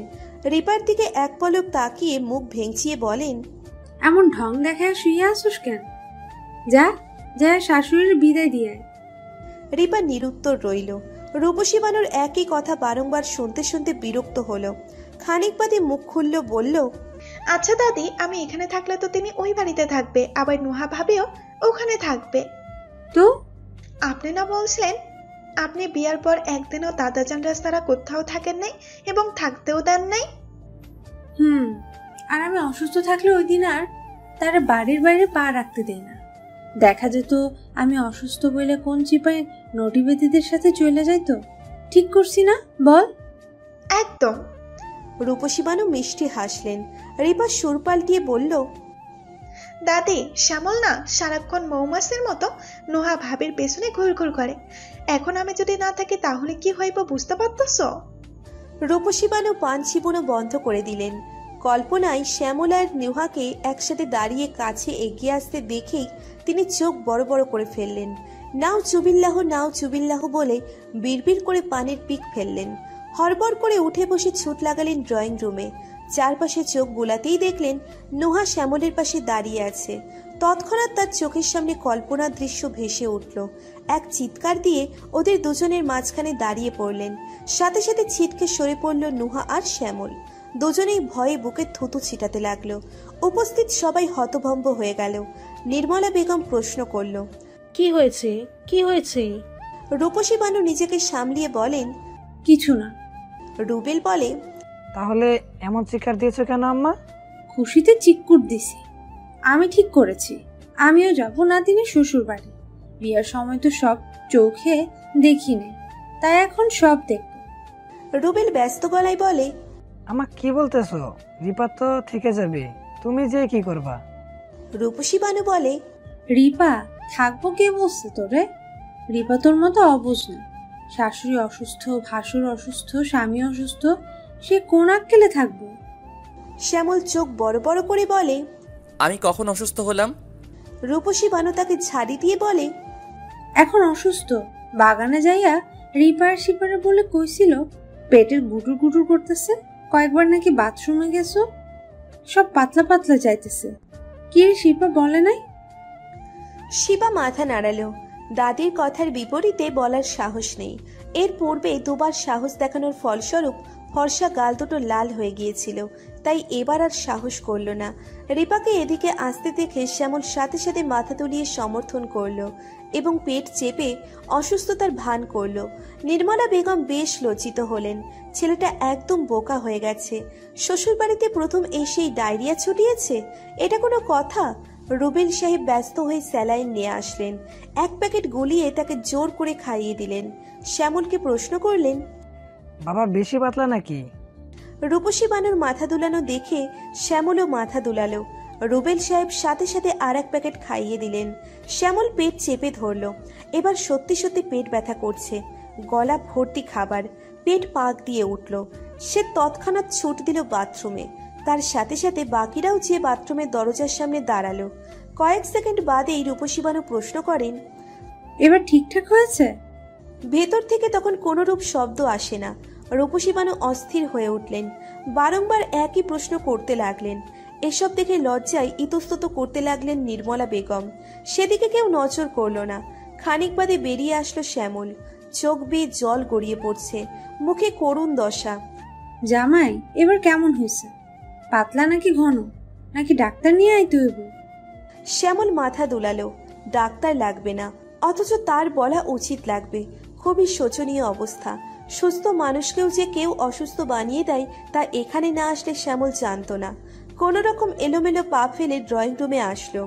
রিপা মুখ চেপে দাঁড়িয়ে আছে, দম ফাটা হাসি আসছে তার। কিন্তু এখন হাসলে চলবে না। কেউ একজন অসুস্থ, আর সেটা নিয়ে হাসাহাসি করলে নিশ্চয়ই সবাই তাকে সন্দেহ করবে। রুবেল সাহেব অনুরোধের সুরে বললেন, বেন সাহেব, বাবাজি না হয় আজ থেকে যাক। এই অবস্থায় বাড়িতে নিয়ে যাওয়াটা একদম উচিত হবে না। সুস্থ হয়ে গেলে আমি না হয় রিপা সহ তাকে দিয়ে আসবো। নির্মলা বেগম নিশ্চুপ রইলেন। সে না বলতে পারছে হ্যাঁ, আর না বলতে পারছে না। তার দেখা দিয়েছে উভয় সংকট, কিভাবে কি করবেন। শেষে সবার জোরাজুরিতে রাজি হলেন, কিন্তু নুহা মানতে চাইল না। বহু চেষ্টা করলো রেখে না যেতে, সক্ষম হলো না। নির্মলা বেগম শ্যামলকে রেখে চলে গেলেন। যাবার সময় কঠিন কিছু আদেশ দিয়েছেন। শ্যামল চুপচাপ সব শুনল। সবাই চলে যাওয়ার পর রূপসী বানু পুরো ঘরের খুঁটিনাটি দেখতে লাগলেন। এমনকি নিচু হয়ে মেঝেতেও চোখ বুলিয়েছেন। সব ঠিকঠাক দেখে স্বস্তির নিঃশ্বাস ছাড়লেন। শ্যামলকে রিপার রূপে শুতে দেওয়া হয়েছে। রাত 9টা পর্যন্ত তার পাশে বসে রইলেন রুবেল সাহেব আর হোসেনারা। মাথায় ভীষণ চিন্তা। হঠাৎ মেয়ের জামাই অসুস্থ কিভাবে হয়ে পড়ল? কত পদের খাবার খাইয়েছেন তার ইয়াত্তা নেই। তারা চলে যাবার বেশ সময় পর রুমে আসলো রিপা। এসেই বিছানায় শ্যামলকে না দেখে এদিক ওদিক তাকাতে লাগলো। কই গেল মানুষটা? রিপা অন্যমনস্ক হয়ে পড়তেই হুট করে তাকে দেওয়ালের সাথে চেপে ধরল শ্যামল। আচমকা এমন হওয়ায় ভরকে যায় রিপা। শ্যামল কোথায় ছিল? কোন দিক দিয়ে আসলেও ভেবে পেল না সে। শ্যামল সেদিকে তোয়াক্কা না করে অন্য হাতে দরজা লাগিয়ে দিল। তারপর দুহাতের মধ্যে বন্দি করে ফেললো রিপাকে। প্রচন্ড স্পিডে হার্টবিট চলাচল করতে লাগলো রিপার। রিপার কম্পনরোগ দেখে মৃদু হাসলো শ্যামল। দেওয়াল থেকে এক হাত সরিয়ে রিপার উন্মুক্ত কোমরে রাখলো। রিপা লজ্জা পেয়ে মাথা নোয়ালো। শ্যামল তাকে আরো চেপে ধরল। তাকে বিছানায় বসিয়ে লাইট নিভিয়ে দিল। শ্যামল ঘনিষ্ঠ হতেই রিপা বলে, বিয়ের ব্যাপারটা আপনার পরিবারকে জানিয়ে দিলে হয় না? শ্যামল জবাব দিল না। গুরুত্বপূর্ণ সময় ডিস্টার্বনেস তার পছন্দ নয়। রিপা আবারও প্রশ্ন করল। তার কণ্ঠস্বরে ভয় আর অনিশ্চয়তা টের পাচ্ছে। শ্যামল থেমে গেল। তৎক্ষণাৎ রিপার পাশ থেকে সরে দাঁড়িয়ে পড়ল। নিজে ঠিকঠাক হয়ে সাথে রিপাকেও ঠিকঠাক করে দিল। আপনি এমন করছেন কেন? কই নিয়ে যাচ্ছেন? শ্যামল জবাব দিল না। চুপচাপ রিপাকে টেনে ড্রয়িং রুমে নিয়ে আসলো। খুবই জোরে রিপার পরিবারকে ডাকতে লাগলো। কয়েক মিনিটের মাথায় একে একে সবাই উপস্থিত হলো। চোখে মুখে অবাকের রেশ ফুটিয়ে প্রশ্নবোধক দৃষ্টিতে তাকালো শ্যামলের দিকে। শ্যামল বিলম্ব না করে এক নিঃশ্বাসে শুরু থেকে শেষ পর্যন্ত সব বলল। আশ্চর্যজনকভাবে কথা বলার সময় সে একটু ইতস্ত করল না, সব কিছুই বিনা আটকে পড়ল। এই জন্যই তো ইমন ভাই ছাদে তখন এসব বলছিলেন, আর আমি কি না ওনাকে পাগল ভেবে সব উড়িয়ে দিয়েছি। রিপা কথাটা বলে থামল। রুবেল সাহেব গম্ভীর হয়ে বসে রইলেন। রিপা ভয় পাচ্ছে, বাবা না জানি উত্তেজিত হয়ে পড়েন। কি দরকার ছিল এসব বলার? মনে মনে দোয়া দরুদ পড়ে ফু দিতে লাগলো। সবার মুখভঙ্গি দেখে বোঝা যাচ্ছে তারা কতটা আশ্চর্য হয়েছেন। রুবেল উত্তেজিত হয়ে পড়ল, ক্ষোভে চেঁচাতে লাগলেন। শ্যামল নীরব হয়ে সব শুনতে লাগলো। হোসেনারা তাকে থামাতে লাগলো। তুমি চুপ করো, কি হয়েছে বুঝতে পারছো? জি জি বুঝতে পেরেছি, আপনি শান্ত হন, না হলে অসুস্থ হয়ে পড়বেন। রুবেল শান্ত হলো, চুপ করে সোফায় বসে পড়ল। কেউ কিচ্ছু বলছে না। শ্যামল মাথা নিচু করে দাঁড়িয়ে আছে। বেশ সময় বাদে মুখ খুললেন রুবেল সাহেব। গম্ভীর সুরে বললেন, তোমার মা যখন জানবেন রিপা তোমার বউ, তাহলে কি তিনি মেনে নেবেন নাকি? অবশ্যই মেনে নেবেন।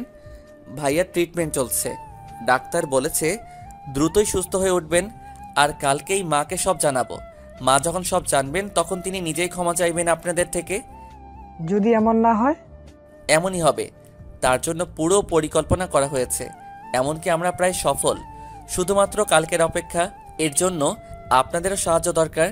রূপসী বানু বললেন, আর ওই মেয়ে নুহানা ফুহা, ওর কি হবে?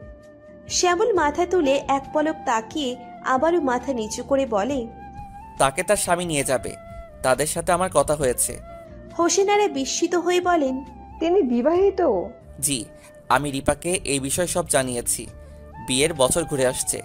নুহা আমাদের পরিবারের অসহায়ত্বের সুযোগ নিয়ে তার অসুস্থ স্বামীকে ছেড়ে দিয়ে বাড়িতে এসেছিল।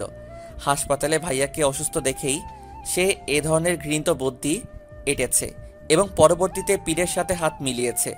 গত কয়েক মাসে তার কাছাকাছি থেকে তার অতীতের সব তথ্য জানতে পেরেছি। এসব কবে থেকে হচ্ছে? শ্যামল মাথা নিচু করে বলে, গত 6 মাস থেকে। নুহা 6 মাস পূর্বে আমাদের বাড়িতে এসেছিল। রুবেল সাহেব হেসে উঠলেন। আচমকা তার হাসি দেখে ভরকে গেল সবাই। রুবেল হাতে তালি দিয়ে বলে, নাটক করে আমাদের সাথে নাটক? কাল কি এমন হবে যে সব ঠিক হয়ে যাবে? ভুকা পেয়েছ আমাদের, তাই না? এই রিপার মা, তুমি পুলিশকে খবর দাও, এখনই পুলিশ এসে প্রতারকদের নাটক ঠিক করে দেবে। অনেকক্ষণ পর রিপা মুখ খুলল। এতক্ষণ সে চুপ করেছিল। মিনমিন গলায় বলে, বাবা, পুলিশ ডাকার দরকার নেই, একবার দেখে নাও না কাল কি হয়। যদি কিছু না হয় তখন না হলে পুলিশ ডেকো। রুবেল সাহেব অবিশ্বাসের সুরে বলে, রিপা, এসব তুই কি বলছিস? রিপা মাথা নিচু করে ফেলল। বাবাকে প্রচন্ড ভয় পায়। রুবেল যখন রেগে থাকে তখন কথা বলা তো দূর, তাদের 3 বোন তার সামনেই আসে না। রুবেলের মনে হলো তাবিজ বলতে সত্যিই কিছু আছে, না হলে তার মেয়ে এত বদলে গেল কিভাবে। রুবেল রাগ করে চলে গেল। তাদের যা করবার ইচ্ছে করুক, সে এসব মুখ তুলেও দেখবে না। একে একে সবাই চলে গেল, শুধু রূপসী বানু আর রিপা ব্যতীত। শ্যামল মনে মনে কথা গুছিয়ে নিল। রূপসী বানু তার শেষ ভরসা, তাকে মানাতে পারলেই কাল সে আরো অনেক বিষয় খোলসা করতে পারবে। সে লেগে পড়ল রূপসী বানুকে বোঝাতে। সাহেব পীরের বাড়িতে বড় অনুষ্ঠান চলছে। বছরে এই একদিন এমন আয়োজন হয়, লোকজনও চলে আসে ভক্তি দেখাতে। এই দিনে সাহেব বাবার অনেক আয় হয়। বছরের পর বছর এই উৎসব উদযাপিত হয়ে আসছে। নির্মলা বেগম কখনো এই দিনের উৎসবে উপস্থিত মিস করেন না, এবারও করেননি। পুত্র, পুত্রবধূ এবং হবু পুত্রবধূ ও কন্যা সহ সপরিবারে উপস্থিত হয়েছেন। তাদের সাথে রূপসী বানুও উপস্থিত হয়েছেন। পীর সাহেব আজ ভক্তদের সকল অনুরোধ পালন করবেন, তাই তিনি মাছ উঠোনে পাটি বসিয়ে বসেছেন। বহু কাহিনী করে রূপসী বানু 3 নম্বর সিরিয়াল নিয়েছেন, যা অবর্ণনীয়। পর্যায়ক্রমে তার পালা আসতেই তিনি পাটির সামনে এসে বসলেন। একদিনেই পীর সাহেবের প্রতি তার ভক্তি দেখে হতবাক শ্যামলের পরিবার। পীর সাহেবের সামনে সামান্য দূরত্ব বজায় রেখে তিনি সেজদার ভান করলেন।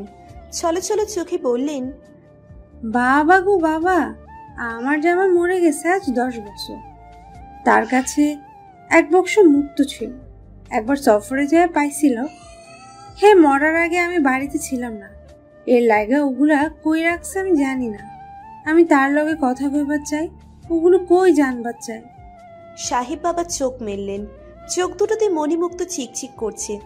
বেশ খানিক সময় কথাবার্তা চালু রেখে খবর জেনে নিলেন রমেশ মিয়া মুক্ত কই রাখতেন, কতগুলো ছিল, কোন স্থানে থাকতেন, সব ডিটেলস জেনে নিলেন। এরপর শরীর নাড়া দিয়ে তিনি রমেশ মিয়ার রূপ ধারণ করলেন।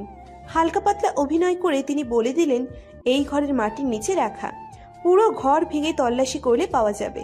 রূপসী বানু খুবই আনন্দিত হলেন, ভক্তির শেষ পর্যায় পর্যন্ত চলে গেলেন। পীর সাহেব তখনও রমেশ মিয়ার রূপ ধারণ করে আছেন। রমেশ মিয়া সেজে তিনি অনেক অভিনয় করলেন। রিপার উপর পূর্বের প্রতিশোধ স্বরূপ সকল স্বর্ণ গয়না দাবি করলেন। রিপা চুপচাপ সব শুনে নিল। প্রায় ঘণ্টাখানিকের মতো সাহেব বাবা অভিনয় চালালেন। রূপসী বানু হাঁটু গেড়ে দ ভঙ্গিতে বসেছিলেন। এবার তিনি সোজা হয়ে দাঁড়িয়ে পড়লেন। হাতের ফোনটা রিপার দিকে এগিয়ে দিতে দিতে বলল, নে তো দাদা জানের কল দে, দিয়ে বল সে যেন এক্ষুনি আসে। নির্মলা বেগম অবাক হয়ে বললেন, মানে টানে কিছুই না, এতক্ষণ যা ছিল সব আপনার পীর বাবার ঢং ছিল। দাদাজান বেঁচে আছেন, তিনি ফুপির বাড়িতে। পীর সাহেব তো মৃত মানুষের ভেতরে যেতে পারেন, জীবিতদের নয়, কিন্তু তিনি জীবিত দাদার ভেতরে যেতে পেরেছেন। এর অর্থ নিশ্চয়ই বুঝতে পেরেছেন। উপস্থিত লোকজন খেপে গেল। তাদের পীর বাবাকে কেউ প্রমাণ সহ মিথ্যা বলছে, এসব তাদের কাছে গ্রহণযোগ্য নয়। শোরগোল শুরু হওয়ার পূর্বেই পুলিশ ফোর্স বেরিয়ে আসলো। অফিসার নিঝুম কিছু প্রমাণ হাতে নিয়ে বললেন, আপনারা উত্তেজিত হবেন না, ওনারা যা বলছেন সব সত্যি বলছেন। পীর সাহেবের সব কিছুই ছল। আপনাদের সম্পর্কে উনি যেসব বলেন সেসব কিছু আগে থেকে খোঁজ করে নিয়ে আসেন। ওনার পাশে যে তিনজনকে দেখছেন তারা তিনজনই ডিটেকটিভ। ওনারাই এইসব খবর জোগাড় করেন। আর এই যে উনি আপনাদের তাবিজ আর ওষুধপত্র দেন, সেসব ফেক এবং ইললিগ্যাল প্রোডাক্টস। এসবে উচ্চমানের ড্রাগস থাকে, যার পরিমাণ একটু কম বেশি হলেই তৎক্ষণাৎ মারা যাওয়ার সম্ভাবনা 99%। এইসব ড্রাগসগুলো অবৈধভাবে সিঙ্গাপুর থেকে আনেন। এর সাথে আরও অনেকেই যুক্ত রয়েছে। আমরা তদন্ত চালিয়ে যাচ্ছি। আর এই যে দেখুন সিসিটিভি ফুটেজ, যাতে গত কয়েকদিন এখানের সকল কর্মকাণ্ড রেকর্ড করা হয়েছে। পীর সাহেব বিস্ফোরিত চোখে তাকালেন। হুশ উবে গিয়েছে। প্রাইভেট রুমে তিনি উপস্থিত ব্যতীত কারো প্রবেশ নিষিদ্ধ। তাহলে এই রুমের ভিডিও কিভাবে ধারণ করা হয়েছে?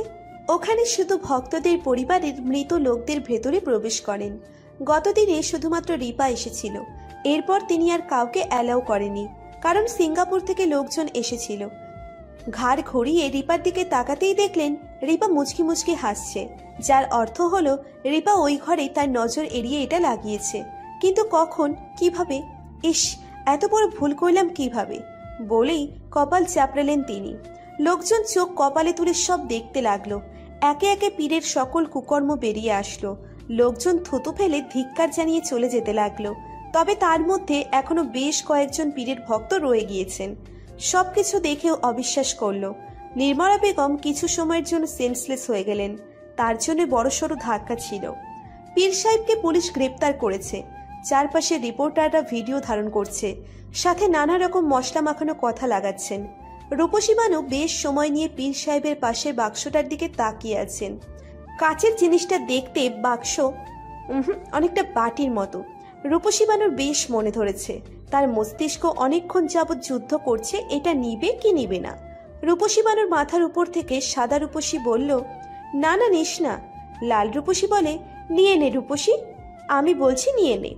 রূপসী বানু এদিক ওদিক তাকিয়ে একটুখানি হেসে বলল, থাক, তুই যখন এত জোর করছিস নিয়েই নিতেছি। কথাটা শেষ না করেই কৌটোটা আঁচলের নিচে লুকিয়ে ফেললেন। মনে মনে বললেন, শুন পীর বাবা, আমি নিতে চাইনি, শয়তানে জোর করছে দেখে নিছি, না হলে এগুলো আমি তাকিয়েও দেখতাম না। সেদিনের পর নির্মলা বেগমের অন্ধ বিশ্বাস ভেঙে যায়। তিনি তার ভুলের জন্য অনুতপ্ত এবং রিপার পরিবারের কাছে ক্ষমাও চেয়ে নেন। শ্যামল তখন তাকে সব জানিয়ে দেয়। নির্মলা বেগম প্রথমে মেনে নিতে না চাইলে পরবর্তীতে ঠিকই মেনে নেন। এভাবেই যদি তার ভুলের প্রায়শ্চিত হয় তাতে ক্ষতি কি? নোহাকে বের করে দিয়েছেন তিনি নিজেই। ইমনকে সরকারি হাসপাতালে ভর্তি করানো হয়েছে। তার অবস্থা এখন বেশ উন্নত। ডাক্তার বলছে আর অল্প কয়েক মাসে সে সুস্থ হয়ে উঠবে। রিপা 2 মাসের প্রেগনেন্ট। সে বেশ এক্সাইটেড। শ্যামলকে কি করে জানাবে লজ্জায় ভাবতে পারছে না। সে ঠিক করছে কাগজে লিখে বলবে, আমাদের সম্পর্কের দ্বিতীয় সিঁড়িতে পা ফেলেছি, শীঘ্রই আসবে নতুন জীবন, নতুন বন্ধন। শ্যামল নিশ্চয়ই অবাক হয়ে যাবে, খুশিতে দেখা দিবে কেঁদে দিয়েছে। রিপা কল্পনা করে হেসে ফেলল, সম্পর্কগুলো কেন এত সুন্দর।